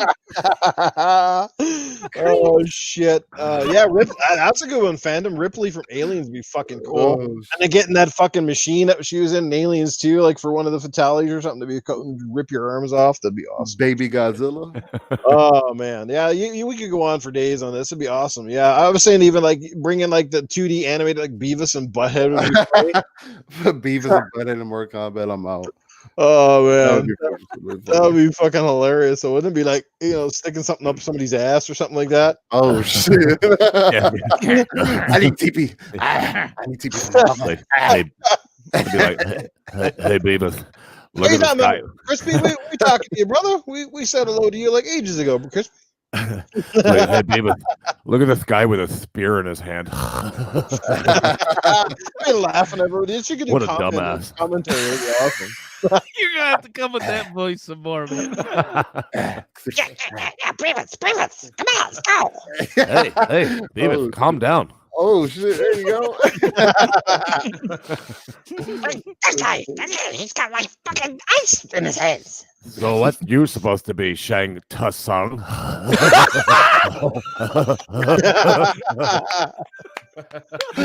Oh shit! What were you telling me, Crispy? I gotta go back up. What was Crispy's trying to tell me something in the chat, or I didn't catch it. No, maybe he can retype it here, and I'll be paying attention. Sorry, Jesse, I wasn't trying to ignore you, man. I'll try to get to your questions on the next one, bro. Promise. Yes, not all of our impressions are certified gold, guys. You'll have to bear with us. So, you know. Oh man, that butthead though. Oh my god, Shang Tsung. Good man. Oh, fucking great, guys. Awesome. Good stuff. Let's get into another topic. This one's been kind of causing a little bit of a stir lately, and I'm not really sure why, but it's like everything. There's always a narrative. Dirt 5 is coming out. Obviously, it's one of the first racing games to kind of, come out at launch, and they've been showing it running on the Series X and running at 120 hertz or 20 frames and a 60 frame mode. And of course, people are doing that screenshot clipping or something like that where it looks kind of a bit funky. What do you guys think about the footage that you've seen so far and sort of that fanboy backlash, as we call it, that sort of stuff? No, real quick. Did you see? Did you see Dealer's video on this? It was great. Oh my god, you gotta see it. Well. You gotta see it. It's hilarious. Because it's about. He really tore Ryan McCaffrey a new one. He made it friendly like, but to me, when he's saying it, I'm of course translating it in my head as to something worse. Right. So, but this is coming from IGN from. What's his douche that doesn't shave his upper lip? So Ryan McCaffrey can't shave his upper lip. Ryan McCaffrey, because he is recorded. He recorded this in 1080p and with like a terrible bit rate. So like these people at IGN drive me nuts, man. Ignorant Gaming Network. That is forever what they will be known as me by. I cannot stand them. And this Ryan McCaffrey dude, oh my God, make me rage. Go ahead. Someone take it off. I'm just going to rage here a little bit. Look, man. I don't understand why the initial gameplay that was put out was uploaded at the 1080p. And I believe what they said it was also 30 frames per second too. It wasn't even. It's basically at the worst parameters. Terrible bit rate, you name it. And the problem that I have with it is that a company like you said, the Ignorant Gaming Network, IGN, as they are, allowed that to go out, knowing how influential they are and how big of a brand they are, and people are going to listen to that. People are going to see that. And then what drives me up the wall, when has Dirt ever been the pinnacle of racing games and what you expect out of your console? Like, no, when you play Dirt games, looking for a good time, looking to have a time. That's something that's not too serious, looks pretty good. But the fact they're able to get the game to 120 frames is amazing to me on a console. And y'all are so stuck up in the ass about the way that the video was uploaded, and people are running with this shit, saying, "Oh, the Xbox is so trash. Look at this game. It's so trash. It's not even running the way that it's like, dude, the game's not even out yet. The build they've already came out and said they already have a better build. Digital Foundry broke it down, and that's the people that you really have to pay attention to, because Digital Foundry put it in the positive light. They showed it for what it was, broke it down to you, and showed you what IGN should have showed you. And then the way that Ryan McCaffrey made it seem, it was just like, dude, are you serious?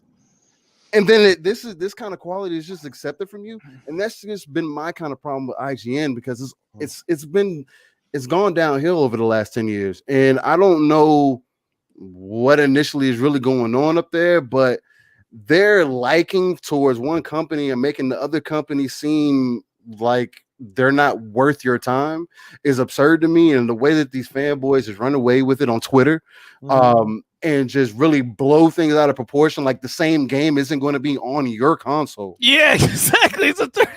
Exactly. And your console is less powerful than the Series X. And let's be real, are you going to really compete with the Series S at this point? Like, Yeah, it's just absurd to me. It's a multi-plat game. You're trashing the developers for no reason. Like, and that's the ones that I really feel bad for. Is the developer, because people are attacking developer. You're not attacking Xbox really, because I mean, honestly, we'll prove it to you regardless. You're crashing on the developers saying that they don't know how to make games, and the game isn't even at full release. And the fact that they put 120 frames, like, how much more needy can you be? What else do you want? What else do you need to complain about? I just don't get it, and that's what grinds my gears about it, is that people are just using this as a metric all of a sudden. It's like people talk about goalposts moving, and I've never seen, like, I've just involved myself into Twitter for real on the gaming side of the things over the last few months, and I've never seen so many people flip-flop, go back and forth, and cap, as people like to say, as we like to say in the South too, that for companies that nobody's getting paid by, and saying and downing other gamers for what they are enjoying, and downing developers for what they're doing and bringing to us as the consumer. It's there's a huge difference between being showing constructive criticism and then just reaching for any goddamn thing possible to put a company that they dislike in the negative spotlight, in the dark, or whatever you want to say. And that's like, these people have followers. That's the pathetic thing. Like, when these people are wrong over and over and over again, when is the point that we stop following them? When is the point that we say, all right, this guy is a clown? Like, why would you keep following this person? 9 out of every 10 videos is nothing but shit on this and shit on that. I don't understand it, man. We don't have to shit on each other as gamers. I don't understand why people are doing it. Like, the whole console war shit, I don't understand it, man. And then you're gonna be mad when Amazon or Google buys your favorite company. You can't play your game anymore the way you want to. Yeah, exactly. Now, my problem with the whole media thing is I'm not going to get too deep into that, but what I do think that they do, especially sites like the aforementioned one, is that they do it to stir up the hornet's nest, right? Because what does that do? Controversy brings clicks, right? It brings views. It's sensation. You know what I mean? But it's sensationalism. And, this used to work back in, all of us are old enough. This used to work back in the 80s with National Enquirer. You remember, like, you line up at the grocery store and then you look over at the side and it have like a headline, like, the Queen's having sex with aliens. And you're just like, what the fuck? And then, you drop your groceries and you go, what the hell is this all about? Or whatever, right? And then you see these stories like, is Magnum PI actually a lizard man? And all these crazy stories. So you look at that shit, but this is what they're doing. Right? And then you stir up this hornet's nest, you get people pissed off. And when people get pissed off, what do?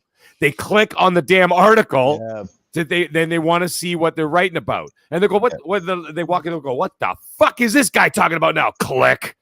Well, they just got your ass. Yeah. Right? And that's what they're trying to do. We talked about prime time last night too, and that's what I said. I said people feed into the media, and that's how they get their clicks. The best thing is you just got to ignore it. Go with the people that you trust. Go with the people that you feel best represent your thoughts and the way sort of your gaming ideals overall. Well, no, don't even go there, because here's the problem with that, Noof.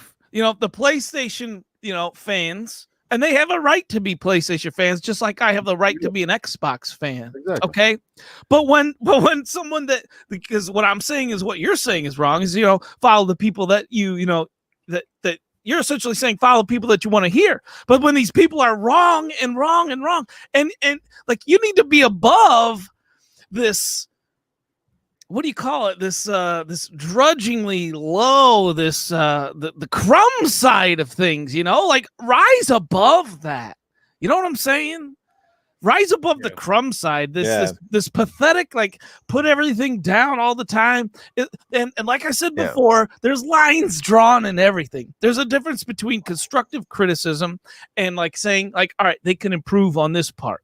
no one's perfect. Everyone can improve on anything. But when you're like, nitpicking, right? Like nitpicking is when you've gone too far, I think. There's something else though, Titan, that has been missed here in this conversation is that it's also the fault of the developer.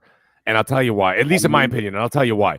If they have a product out there and they want it to be shown properly, the way that it's supposed to be shown, then they need to be on the media's ass and say, guys, don't show this at a compressed 1080. Don't do that. Is that you're not representing our product properly. And those guys are like working hard at this game. They're not worried about what Ryan 1080p McCaffrey is putting out on Twitter. Then it's their fault. Then they need to be on top of them. They can't be on top of every single clown on Twitter.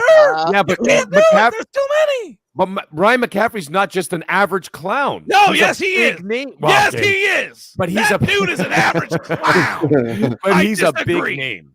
He's a big name. IGN is a big outlet. You don't think those guys saw that article? Of course they saw that article. Just like look at something else. This is I will praise Sony for this. You know when Sony has exclusive rights, like for even a timed exclusive on a game or something, you see how on top of the marketing they are about it. It does it. They don't even let those developers say, oh, don't worry, in 6 months to a year, it's coming to Xbox down the road or something like that. Like remember when Xbox got Tomb Raider? What was it? Shadow of the Tomb Raider? Was it Shadow of the Tomb Raider? The second one. The second one of the reboot trilogy. Rise of the Tomb Raider. Sorry, my bad. Yeah. Rise of the Tomb Raider. Those fucking guys didn't even get off the stage. And the media was already on top of them going, it's coming to PlayStation, right? And they're like, yeah, it's coming to PlayStation. Right? But when Sony's got it, Sony's got their fucking balls in a vice grip. And they're like, you say one word about it going to Xbox, you're in deep shit. So that is how you control the narrative. Okay, well, I wonder. I gotta wonder how much of that is actually PlayStation intervening on that, and how much. No, of course it is. It could be. We don't know, right? I mean, dude, I'm telling you, man, they are the shit right of the and at this point, I'm not disagreeing with you. I just don't know. Well, my thoughts real quick is that it's Codemasters, and they've never really made a bad dirt game, or most of the racing games are always pretty fantastic. So I have no really qualms about this one either. I think it's going to be another solid entry. Does it look as next gen as we'd like it to be? Probably not. But you know what? Again, this game was largely developed long before dev kits and stuff came out, so this really wasn't developed on next gen engines. You know what I mean? They'll probably overhaul it for the next time they make another dirt game or whatever racing game they're going to bring out. So 95%. Yeah, 95% of these are cross gen games. You're not going to find a ridiculous difference. Yeah, most of the I didn't see the same kind of backlash. Remember Assassin's Creed 4 came out on the 360 and Xbox One and PS4.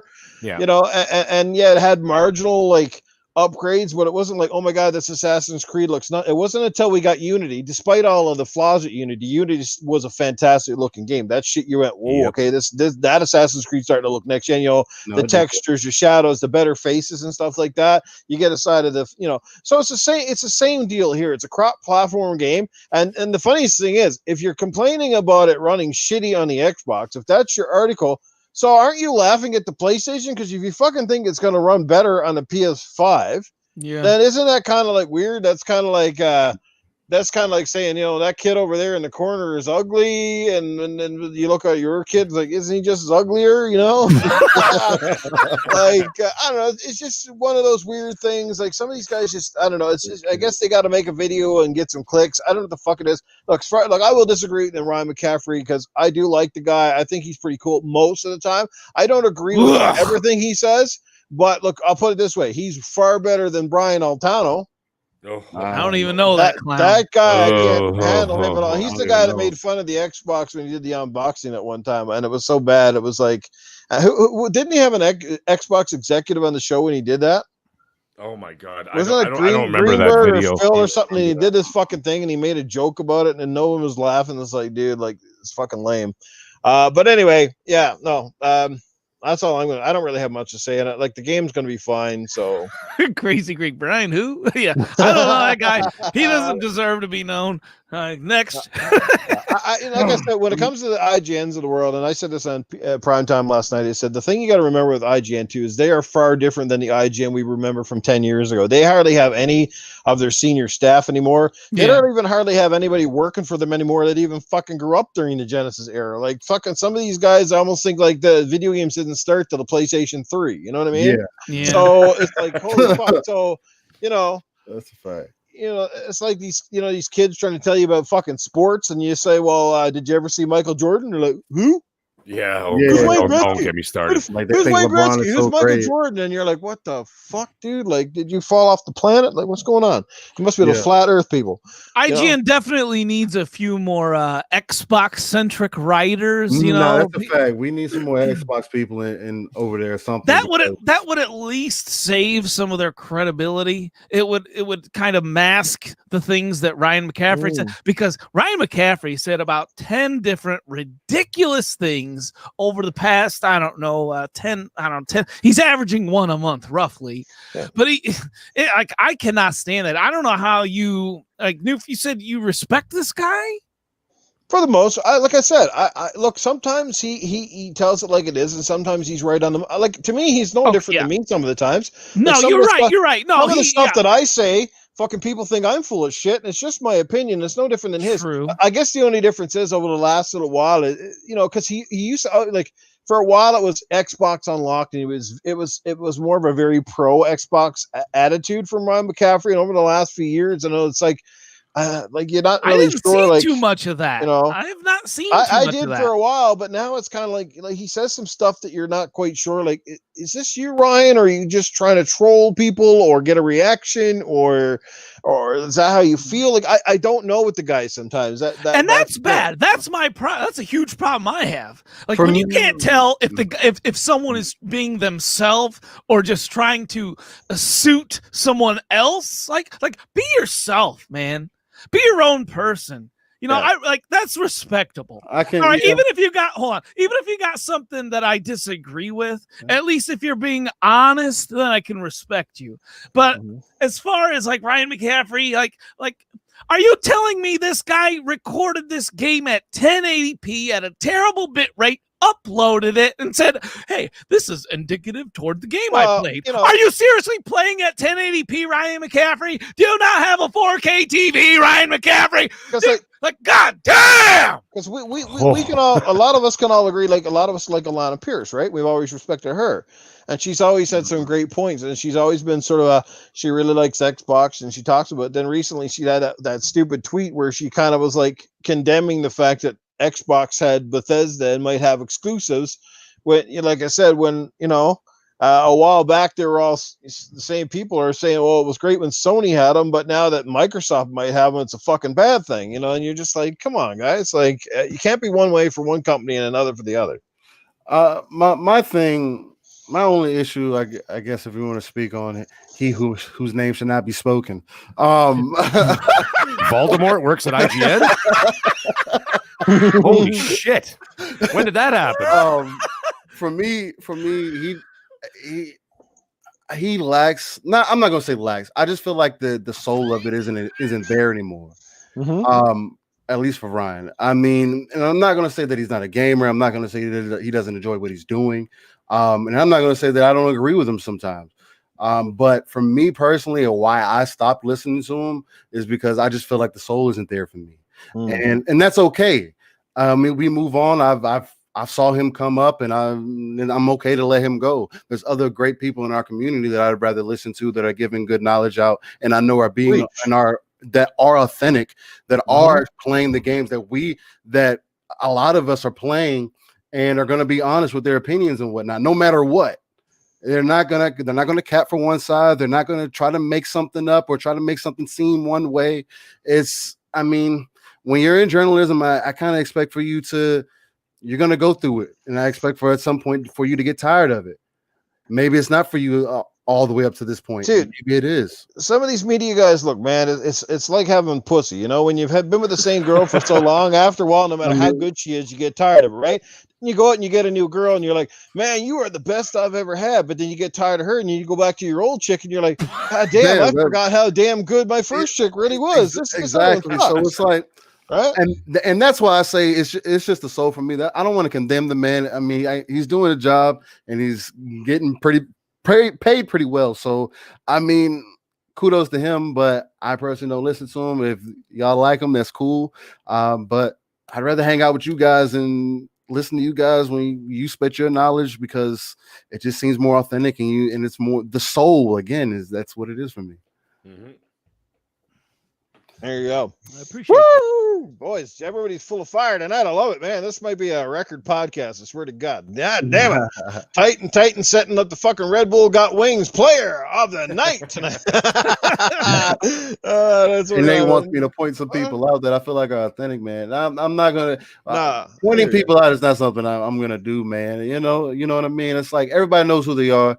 I mean, we know who they are. The people that are in the community know who they are, and that's what matters. Exactly. Just keep supporting who you supporting it, and that's right.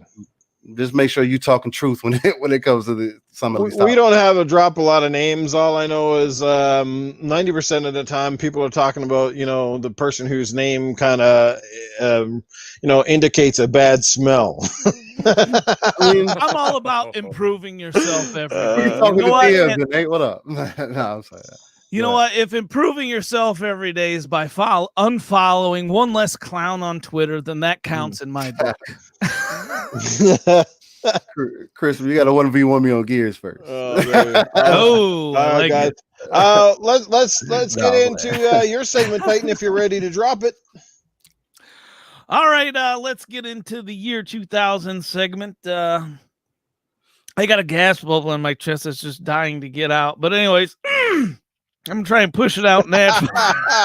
Jesus, you're starting to sound like me now. Do you need a break? Yeah, do you need to pass over the rain here for a second? No, all right. So in the next generation, all right, and I've got a little bit of a different segment. Like it's still the next generation. So this is my gaming version of Conan O'Brien's in the year 2000. So if you remember that, then this is gonna ring some bells for you. In the next generation. In the next generation, there will be a survival horror game simply named 2020. Spoiler alert, everyone dies. Oh, shit. Oh, damn. Great. And this next one, just so you guys know, if you guys want, DM me. Okay, anytime my DMs are open, I might read yours. Because this next one is from a person in the chat here. So if you guys DM me one of these jokes, I might read it in my segment. So this one comes from Free Jack in the chat. He's, I believe, a moderator on this show. Nice. So, yeah, he sent me this one on Twitter. He said, in the next generation, we will get to see if the PS5 DualSense controller blows or just sucks. That was a fantastic one, Free Jack. Thank you for DMing me that. And yeah, if you guys have one, go ahead and DM me. My DMs are always open, and we'll see if it gets put in for that week. Other than that, in the next generation, there will be more gamer extremists groups. In all, there will be Xbots, PlayStation ponies, Nintendorks, Google Statas, and Amazon lunatics. Nice. I like that. In the next generation, you will still get a better deal from Amazon Luna than you will get from PlayStation. Burn. Oh, shit. Ooh, Burn. I don't know if I should have went for that one. I was kind of debating that one, whether it was too rough or not. That was kind of direct. Damn. In the next generation, Amazon and Google fight to have the most ubiquitous streaming platform as well as the most useless. Oh, shit. In the next generation, you will be able to attend any kind of event you can possibly think of in Fortnite. Oh, That's all I got for this week, everybody. Thank Very you nice. very Very much. nice. Nice. Woo! that All was right, bad. guys. Find Titan back here next week with In the Next Generation. He hits the high notes that only Titan can hit. All righty, good. And don't forget, somebody in this chat's going to win the Titan Drago Bringing Common Back to Sense Award tonight. You don't get a real award, but hey, we'll definitely give you the shout out for it. Absolutely. That's what it's all about. There you go. Awesome stuff, guys. All right, we're going to keep this show rolling. We are down to our last couple topics before we get into the next part with Meg, and that is Name That Game. That's coming up here soon, guys, so don't forget.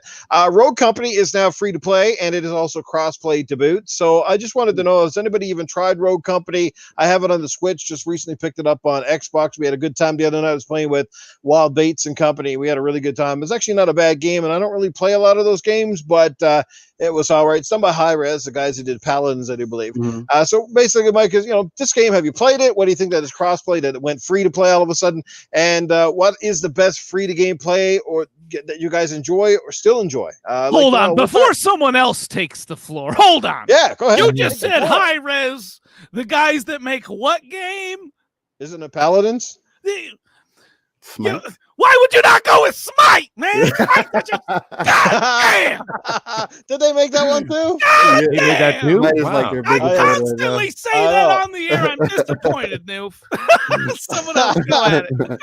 Malcolm wins Titan Drago's most disappointing podcaster. Oh fuck! There you go, guys. Yes, it's free to play and it is cross-play, so that is pretty fucking cool. It's like a 3-on-3 type of game. Some pretty small maps, some pretty good shooting mechanics. It's actually pretty cool. Well, the tackiness. So if you like Gears and stuff like that, or perhaps you like Fortnite without the building, this might be the kind of game for you. But anyway, who wants to take the floor on this one? Since you jumped in, Titan, have you been playing this someone at else all? take over first. I want to get last crack at this. Let's give it to the guest here. Let's Rain. How about her, man? Look, man, Rogue Company is a great game. One being it's a third-person game. I have this satisfaction. I have this eagering satisfaction to always play third-person games. And Rogue Company really fulfills that. It's part of the reason why I really enjoy Gears. It's part of the reason why I enjoy games like Genshin Impact, which is another free-to-play game. I guess that would be one of my free-to-play games that I would recommend. But it's a third-person cover shooter, man, that you just can't get enough of. Once you get into it, it's easy to play. The abilities of the characters aren't too hard to get into. They're basic mechanics. You shoot guns, you throw grenades, you have C4. And it can be objective based, it can be team deathmatch. It's just a great overall experience, man. I definitely would recommend it to a lot of people. Other than that, there's not much else to say about it. It's Epic is, I don't know, they keep slamming it into the park when it comes to these free to play games, and that's just a scary thing to think about sometimes. I already can't stand Fortnite for what it is. That's just my personal gripe. I never played Fortnite. Every time I watch videos of it, I'm like, nah, no thanks. Yeah, I played it for a bit, and it's just like, yeah, man, you're doing too much for me. I just can't. This isn't for me. I think it's personally corny. I don't think it's as great as everybody makes it seem. But everybody has a preference, and there's a reason why it's so popular. And Rogue Company kind of follows that same kind of premise shooting style. Dude, if I was playing paintball and the motherfuckers start running out in the middle of the woods, dropping cardboard boxes and building shit, I'd be like, I'm fucking out. Yeah. It throws you off. But Rogue Company's not a bad game, man. Y'all definitely check it out, man. Cool shit. Let's go with the Mag. Yeah, I haven't tried it yet, but I've been seeing a lot of videos popping up, especially over the last day. And a lot of people are starting to say that it is the best free-to-play game out there. Now, I know Steel Rain just mentioned Genshin Impact, which I've been told to download. I have not done that yet. I've been dragging my feet lately, so I'm going to get on that too. So I'm going to check that out. As for Rogue Company, yeah, it looks great. I mean, it kind of looks like a Gears of War multiplayer, third-person action shooter kind of thing. And I'm like, all right, let's check it out. So I'm going to give that a look. Now, as for my favorite free-to-play game, I can't believe I'm even going to say this because I've been making fun of it for years. But my son, he has an Xbox. We have a PlayStation 4, but all the kids at school, all the dads are a bunch of frauds, so they only have a PS4. So he doesn't play with a lot of the kids in school, so he wants to play online with me. So I go downstairs and I've been starting to play Fortnite. And I've been playing with it, and I'm like, and honest to God, the first couple of months of playing, I'm just like, oh my God, I am literally only doing this for my son. I am only doing this for my son so that he can have fun playing with You get into it. That's holy shit, do you ever get into it?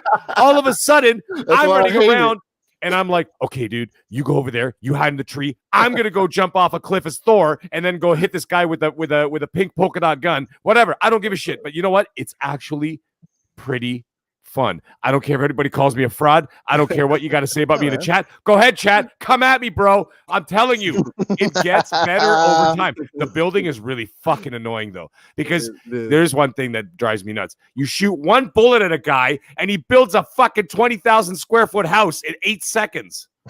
And then I see the name.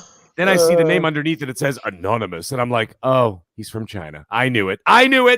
Right. And then I don't know how the hell these guys do it. Like literally one fucking bullet, and all of a sudden he's got like, a fucking skyscraper. And I'm like, how? I'm hiding behind a tree. But anyways, that's my favorite free-to-play game. I gotta say it. I don't play a lot of free-to-play games, but I'm going to stop frauding right now, and I'm going to download that Genshin Impact. And of course I'm going to do Rogue Company as well. So I'm going to check it out. Maybe we could turn it into a. Hey, you could do it at a community game night one night, Noob. Dude, I can why the hell not? I can identify with you though, because honestly, like I never thought for the like me, I never liked soccer cars, aka Rocket League. But man, we used to shit on that all the time when it was on the PlayStation. And it came over to Xbox, and we finally downloaded more for shits and goes, oh, let's try this fucking game out because everybody's talking about it. And then we're like, damn, this shit is fucking addictive. This is fucking fun as fuck. And it's like, damn, what was that? What was they doing? So like, so I think we all have those guilty pleasures games that we never thought we liked. So I don't fault anybody. I mean, even Minecraft, I used to hear how people talk about that, and I said, there's no fucking way I like that game. You know what? I gave it a shot, and I was like, you know what? There's a good fuck around game. That's something I'd play very much. Like some of the kids sink hundreds of hours into it, but me, every once in a while, like if I'm just not really feeling like one of those. I want to go and get my ass kicked kind of games or something. I got to think too much. It's like, you just go ahead and build some fucking shit and, screw around. And I like some of those every once in a while. You know what I mean? And it's not bad. So by the way, I got a lot of frauds in the not frauds, people calling me a fraud in the chat. I just looked down at the chat and I just saw fraud. I'm like, hey. I knew I was gonna get some shit for it, but it's okay. Fraud give you Fandom Kraken give you fraud in big old caps. Oh my god, I never see that one. Yobi, what's going on, brother? Yobi Dren's in the house, drinking out Yobi. Glad you could be here, man. AK Arwen, glad you could be hanging out with us. Jay Slayer, Jay is in the house. Infinite Crispy Bomb. Wow, we got fucking fantastic people, man. I love Hell yeah, chat. man. It's awesome. Crazy Greek dude said Titan is addicted to Rocket League. And yeah, it's kind of because my buddy Whiskey Mike, who I always play games with, I've been playing games with him for like a decade now at least. We went to the Navy together, known each other since high school. Yeah. But he kind of got burnt out on Smite. And Mag, if you haven't tried Smite, I have not. Free to play. Don't do it. Okay, save yourself the toxicity. Okay. All right. I'll do that. No, it's literally it's awesome. It's an awesome game. Just has the worst, community player base you could ever possibly think of. It's like maddening, and especially for those newer players, I can't even imagine. Yeah. But by the way, shout out to Fugly. He just called me middle-aged fraud guy. So that's the best one of the night. Man, I knew I was going to take a few arrows for those comments. Woo! Meth good. All right. Smite. The Smite is the game that goddamn made high res, okay? If you wouldn't have fucking high res, if you didn't have Smite, all right? I'm on board with that. Regulator in the chat, hell yeah, buddy. Okay. He said back a few minutes ago, Hades was his favorite god. Hades was my favorite god when I first started playing Smite. Also, Thor is in Smite, Mag, just because you made a Thor reference. Yeah. Anyway, it's all the gods. I love that freaking game. Okay, but I love Greek mythology, all this. It's such a good game. There you go. If you want to get Titan guys worked up in the chat, you just got to talk shit about Smite. That's right. Dreadpool, I still want to choke you out, man. Titan Drago's line should be, "You ain't right if you ain't played Smite." Right. There you go. Yeah, you can say that again. Anyways, back to the situation at hand here. Go ahead. HR Bomber, he gave me a code to play the Rogue Company beta before it became free to play. So a shout out to HR Bomber, awesome person in the community. If you don't follow him, go ahead and do that. Do yourself a favor because he is fantastic person. But he gave me and my son, because we game share, the ability of jumping into this game early, and it just recently went free to play. It was not free to play until just recently. Unless you had a beta code, but yeah, if you like third person over the shoulder shooters, then this one is probably it. You're probably gonna like it. It's I don't see any blaring issues with it. So it's and this game, like I said, I played it in its beta, and it was flawless. Like Hi-Rez really does a good job when they create their games to remain, they keep them pretty clean, pretty bug free for the most part. I would say, and the thing is with Hi-Rez, they kind of split up their teams, because they got all these projects going on, and it's really maddening because I loved Smite so much, and most of the original Smite team has left, and they left it to these clowns that freaking really boosted up the cost of all the, because I've spent like $500 at least in Smite, like the cosmetics, this and that. And they really, since that main team left, they really boosted up the prices. And I don't know if it's just the game not performing as well as it was, or, losing its player base, this and that, whatever the reason is. That team has it's made it so hard to stay in that game, dude. And I love that. I've got over 200 days of game time in Smite. So this is the kind of issue I have with it, right? Now we know why you get worked out, because you paid $500 and thought you getting the whole enchilada, but she just let you get in the tip. Well, that's over, I don't know, at least 5 years of game time. 500 hours, dude. Yeah, I don't know about just the time. I feel like I've came a lot of times in Smite. Yeah. Did you say 500 hours or $500? Which was it? Oh, shit. Blow your load on Smite, people. There you go. Oh, Jesse, good one, man. Good one, Jesse. I'm not going to repeat that, but good one. Oh, man. Oh, fuck. All right. There you go. All right. So we're pretty much running just about out of time here. We're at the 2-hour mark, but I do want to ask Meg, because Meg just picked up the new Oculus Quest 2, and everybody's dying to know, how the fuck is it, brother? Well, I got it the minute the store opened, and the store opened the minute it released, and yes, I've got it sitting in my house right now. So it's, first of all, it is significantly smaller than the first Quest. I didn't think it was, because you look at it, you see the box, see the pictures, I've seen everything, and nobody really talked about the size. And then I opened it up, and because I have the other Quest sitting right next to it, and I'm selling that one online. Anyhow, so I opened up the new one. It comes in a gorgeous box. I almost feel like I want to do like an unboxing video because it's so cool. But anyhow, so you open it up, you check it out. It's all stark white, which is really nice. I like white colors. Colors. I know that sounds ridiculous, but it just looks cleaner to me. Anyways, the one thing I do not like, the straps. The straps on the other Oculus, you can actually just pull on the sides, and then the Velcro's on, right? So you can adjust it even when it's still on your head. This one does not have that. This one has like those straps that you have to like pull, like a kid's school bag or some shit, like where you have to pull on the strap. And I don't really like that. Now, however, it is also about half the weight. So this thing is, it's ridiculously light. The resolution is way higher in each eye. I think it's 1880 by, I can't remember off the top of my head, but I know it's significantly higher resolution than the first Quest. After turning it on, and also the other thing is too, the rings that go around in the controllers, they actually made those rings a little bit bigger, so it actually gets every single little nuance of your fingers and your hands when you're moving them. Mm-hmm. So it's actually really cool. That was a really cool thing. What else was there? Then I actually fired it up.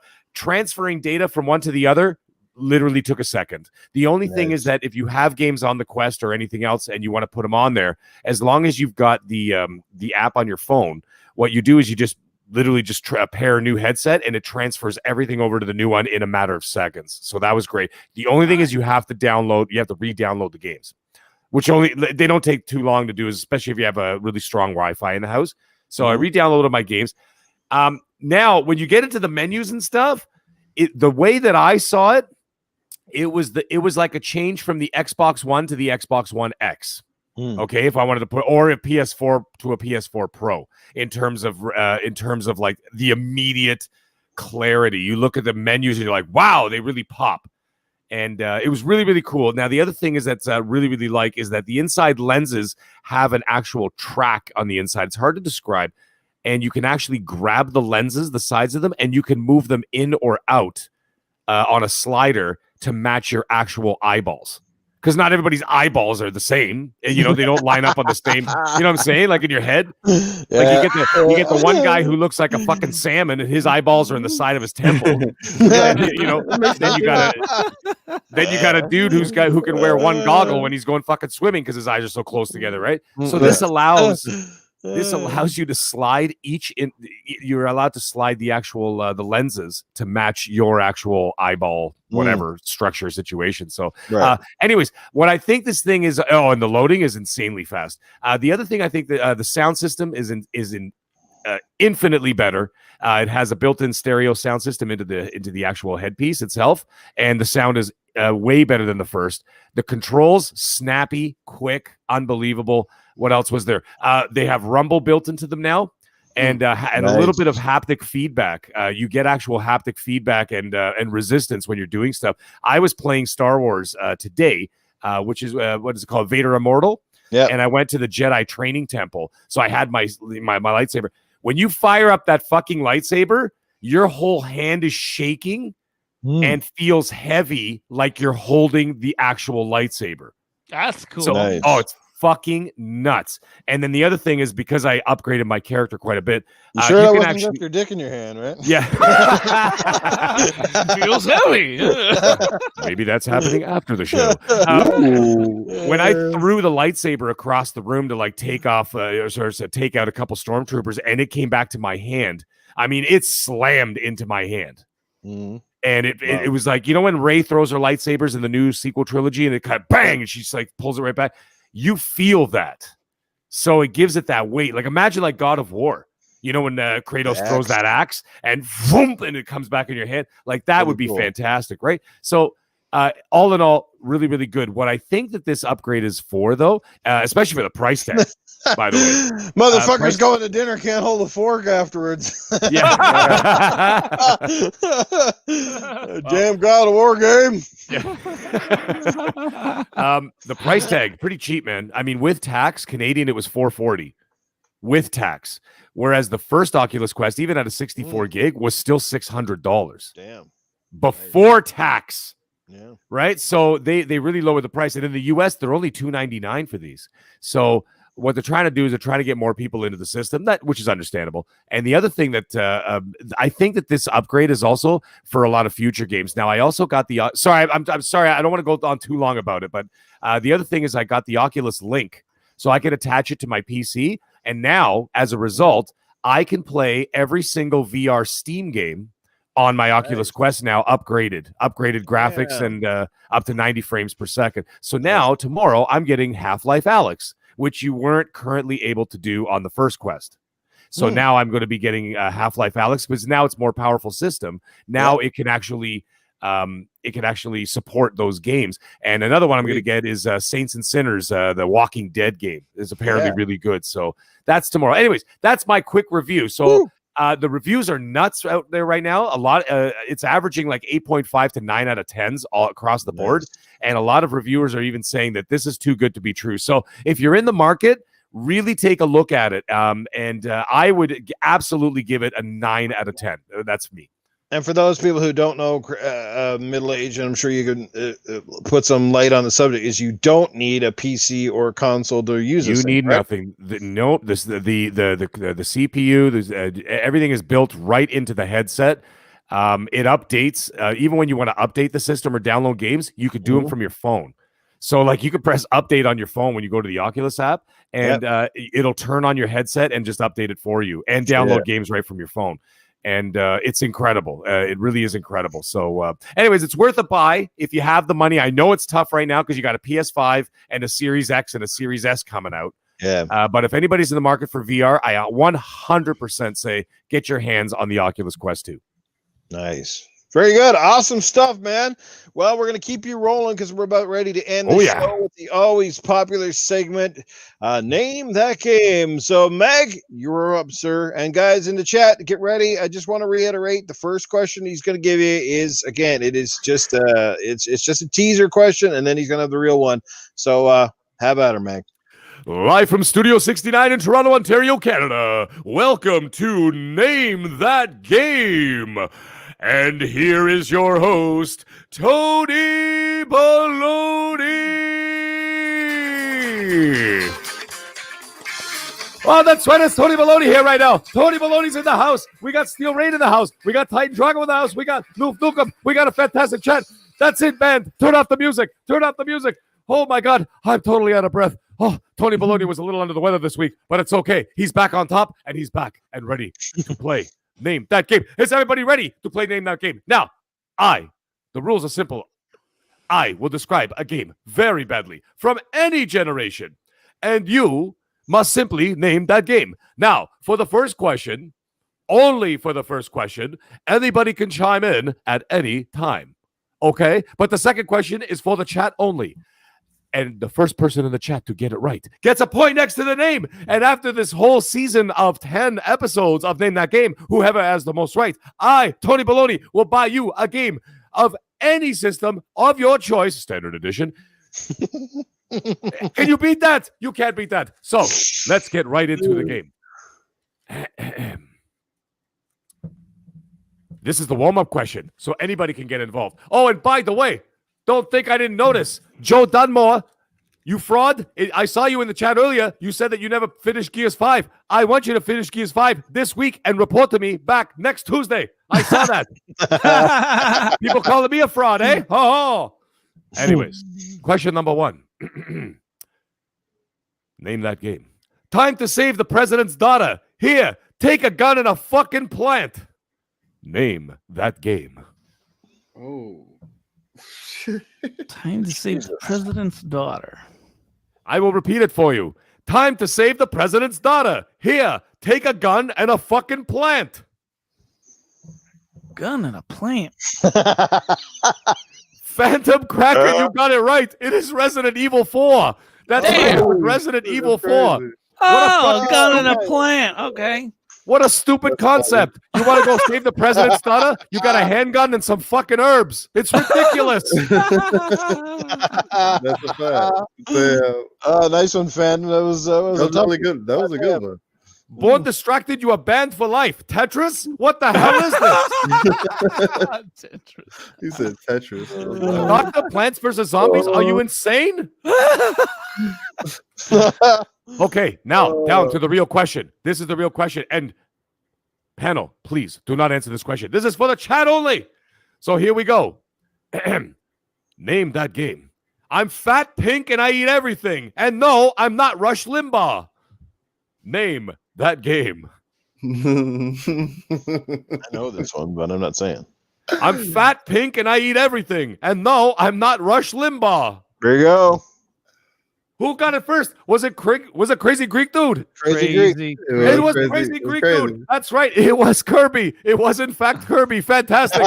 So Crazy Greek Dude has got a point next to his name. And thank you, everybody, for another edition of Name That Game. Woo! Woo! Hey, he did his answer in Jeopardy for him. What is Kirby? Do I look like Trebek?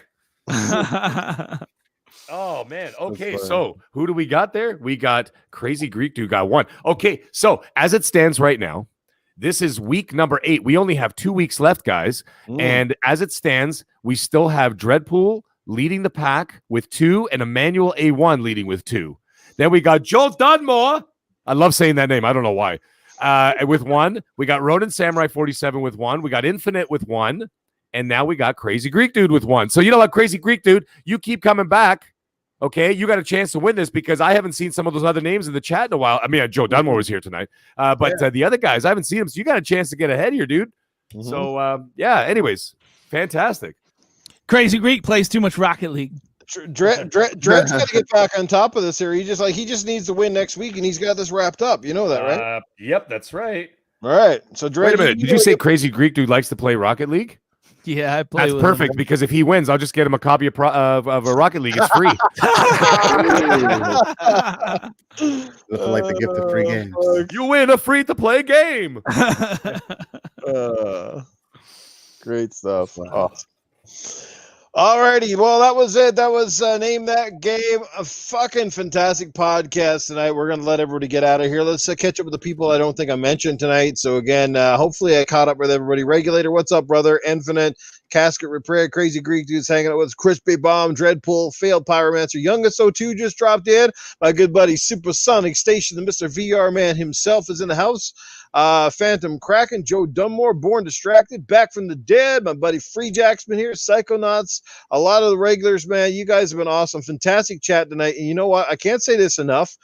We've had an amazing chat here since we've started. James 176 here, Michael Monkey Punch Lugo, Alan Savage hanging out with Shizno Elite. But you know, I just can't tell you guys how much we appreciate you guys, seriously, because not only are you showing up, but a lot of you guys stay for the entire show, which impresses the fuck out of me. And second, you guys have been keeping it really very respectful, but you're having fun in the chat, and it means a lot because a lot of times you go to podcasts and the chat is so fucking toxic. Sometimes you don't even want to stay to listen to the show, especially if you're watching the chat live. You're just like, this is stupid because there's too many trolls. And like here, the moderators don't even have to be fucking. They don't even have to get the fucking ban hammers out half the time. You guys are awesome. So that means a lot to us. We can't say it enough. You guys are the superstars. By the way, Titan, who gets the honor of your bringing a comment back to Senseport tonight? I guess I'll just throw it in with my outro. I think we're the only podcast to go overtime on such a dry gaming week like it was this week. But, That's true. that's the charisma you get on Gaming After Dark here. Hey. But as far as my award winner, we all need to be more like Marion the Mad, because earlier in the show, he pointed out the positive in a negative situation. Okay, and that is a skill for life everyone needs to utilize more of. It's easy to take $1 million and turn it into crap, but it's not easy to take nothing and turn it into something, right? It's easy, right? Let's look on the more positive side of life and turn negatives into positives. So shout out to Marion the Mad. Let's all be more like him for bringing the common back to sense. And to DJ Berto, again, man, thanks for the super chat earlier. Don't forget, guys, we do accept super chats. They are not required, but they are greatly appreciated all the same. But the most important thing is show up, hit that like button. Man, we are at 60 likes and not one down thumb. That has got to be some kind of craziness. Hey, whoever don't like me, stop doing it. They didn't show up tonight. They gave you a break. But anyway, let's get out of here. I know it's getting late in the neck of the woods. So let's start with our amazing guest who I hope had a good time on the show. We enjoyed having you here. You were awesome. So Steel Rain, baby, where can people check out your content, get Holy on social media, all that good stuff? Hey, man, you can check me out on Twitter, YouTube, what else? And Twitch, man. I Steel Rain. The T is a 7 in the steel. And honestly, man, I also have a podcast that I host on my own every Sunday. It's the Lucrative Podcast, man. And we're about 12 episodes in. And we're just gamers who were friends initially, became friends, close friends and brothers through gaming. And we just figured we give a different perspective, give a different personality, and just give some overall soul back into the gaming community as we talk about anything gaming, tech, and just overall lifestyle. Other than that, man, Noof, I cannot say thank you enough for having me on tonight, man. I greatly appreciate you for welcoming the rain into your wonderful podcast, into your kingdom, man. And Arnold, man, you're the man, man. I'm telling you, you keep doing what you're doing, and so keep supporting Noof, man. You got a good guy behind him. I appreciate that, brother. I appreciate the kind words. I really do. Been at that fucking impression for a long time, and I know that some nights I struggle with it. But one guy told me before, and this is something I think that's very true, is when you see other Arnold imitators, that's the one thing that normally all they do is the one-liners that he do. They can't do it as talking. To get to the chopper. Yeah, just get to the chopper. I'll be back. They say the same five things. How many people can do Arnold in a conversational form? And you do it. You do it really well, man. And I tip my hat off to you, man. I love when you come on at any point in time, whether it's on Boom or any other podcast, man. It's just I love tuning in the Game After Dark. Y'all give it to it raw, real and authentic, and that's what I'm about, man. I want to give it to the people live, raw and authentic, and uncut, just because I feel like that's what the people need. The soul is what's missing in gaming a lot of the time, and I feel like that's what needs to stay in gaming. And it has to be about the games, not about the plastic, man. Yes. Amen. Well said. Give it up for Rain, guys. Go give this man a follow. He's definitely going to be getting some follows from me after this show is over. Awesome stuff, guys. I think Titan had to drain the lizard, so let's head over and let Mag get his outro. Well, thank you guys, everybody, for tonight. You could follow me on Twitter at the Middle Age Game Guy. That's with a GY at the end. On the Xbox side of things, you could follow me, all capitals, all one word, Deadmeat1, DEDMEAT1. On the PlayStation side, you can follow me at all one word, all capitals, I am the Mag, because I don't know how to be quiet. Guys, you can see me every Monday night at 8 p.m. Eastern Standard Time with Mr. Boomstick XL and friends on Primetime Gaming. And you can catch me right here every Tuesday night, 10 p.m. Eastern Standard Time for Gaming After Dark with Noof Nukem and Titan Drago. And a special thank you to Steel Rain for coming out and hanging out with us tonight and having the balls to keep up with the big dogs that make a lot of noise. So you did great tonight. You're awesome. You get some followers out there. And chat, you're amazing as always. And I appreciate, and we all appreciate, every single last one of you. DMs are always open, and anytime you ever guys want to chat. So anyways, everybody, have a great evening. Have a good night. Have a good week. And we'll see you all soon. Dude, he didn't just keep up with the big dogs. He ripped the chain straight off that house tonight. Goddamn right, man. Goddamn right. Thanks, Monkey Punch. What's going on, Sleepy Goblin? Glad you could stop by and check out the show. Might be late, but hey, man, whether you were here for 3 seconds or the whole 2 hours, I always appreciate it. Tighten you back, brother. Yes, sir. All righty. Well, Titan, let people know where they can catch your content if and when you're dropping it, brother. Yeah, I think actually this weekend I will send out a tweet to all my followers, and I will be opening up my channel for a few days if you want to check out my content. And then I'm going to lock it down once again because, I've got students and I cannot mix business with pleasure. So, everything at Titan Drago, everybody. Like I said, I will tweet out. If you don't follow me, go ahead and do that now. And you will see when I open up my channel once again. Sounds good, guys. Make sure you follow everybody on this panel. And, of course, you always know where to find Noof Nukem in the gutter. If you guys missed it yesterday, I had a great one-on-one interview with Mike Herman, the project lead from RetroSoft Studios. They are making a game called Retromania Wrestling, which is the actual sequel to WrestleFest from the arcade. So if you guys are wrestling fans, you'll definitely want to check that game out. Go check out the interview. He talks about a lot, not just the game, but we talk about the indie scene and how it works. And he tiptoed around the whole Game Pass question a little bit, which makes you kind of wonder which side some of these developers are really on. Kind of sounded like he wanted to say certain things, but at the same time doesn't want to upset the corporate people just in case they're ready to throw some big bucks, you know what I mean? So, but it was a really, really good interview overall. I had a lot of fun with that. And of course, this weekend on Saturday, I'm going to try to do a community game night. I haven't done one for a couple of weeks. I will try to let you in on the game, hopefully tomorrow or the next day. So keep an eye out for that. Make sure you follow Mr. Tushy as well, who gets game night going early for all of you cats over in the UK, all that good stuff. So, yeah, that's about it for me, guys. Back here again next week. Can't wait for another show. Rain will definitely get you back again in the future, brother. Much love to you. Hopefully, you get lots of followers and more traction. And to all you guys in the chat, you guys are fantastic. Thanks for supporting. Draven Arrow, what's happening? Crispy Bomb, everybody. Spider-Man, Timothy Dixon, James, everybody that's in this chat. Too many to mention now, but hopefully I gave you a shout out. We'll catch you guys on the next one. Thank you so much. Have a great night. See you, everybody. Peace. Okay.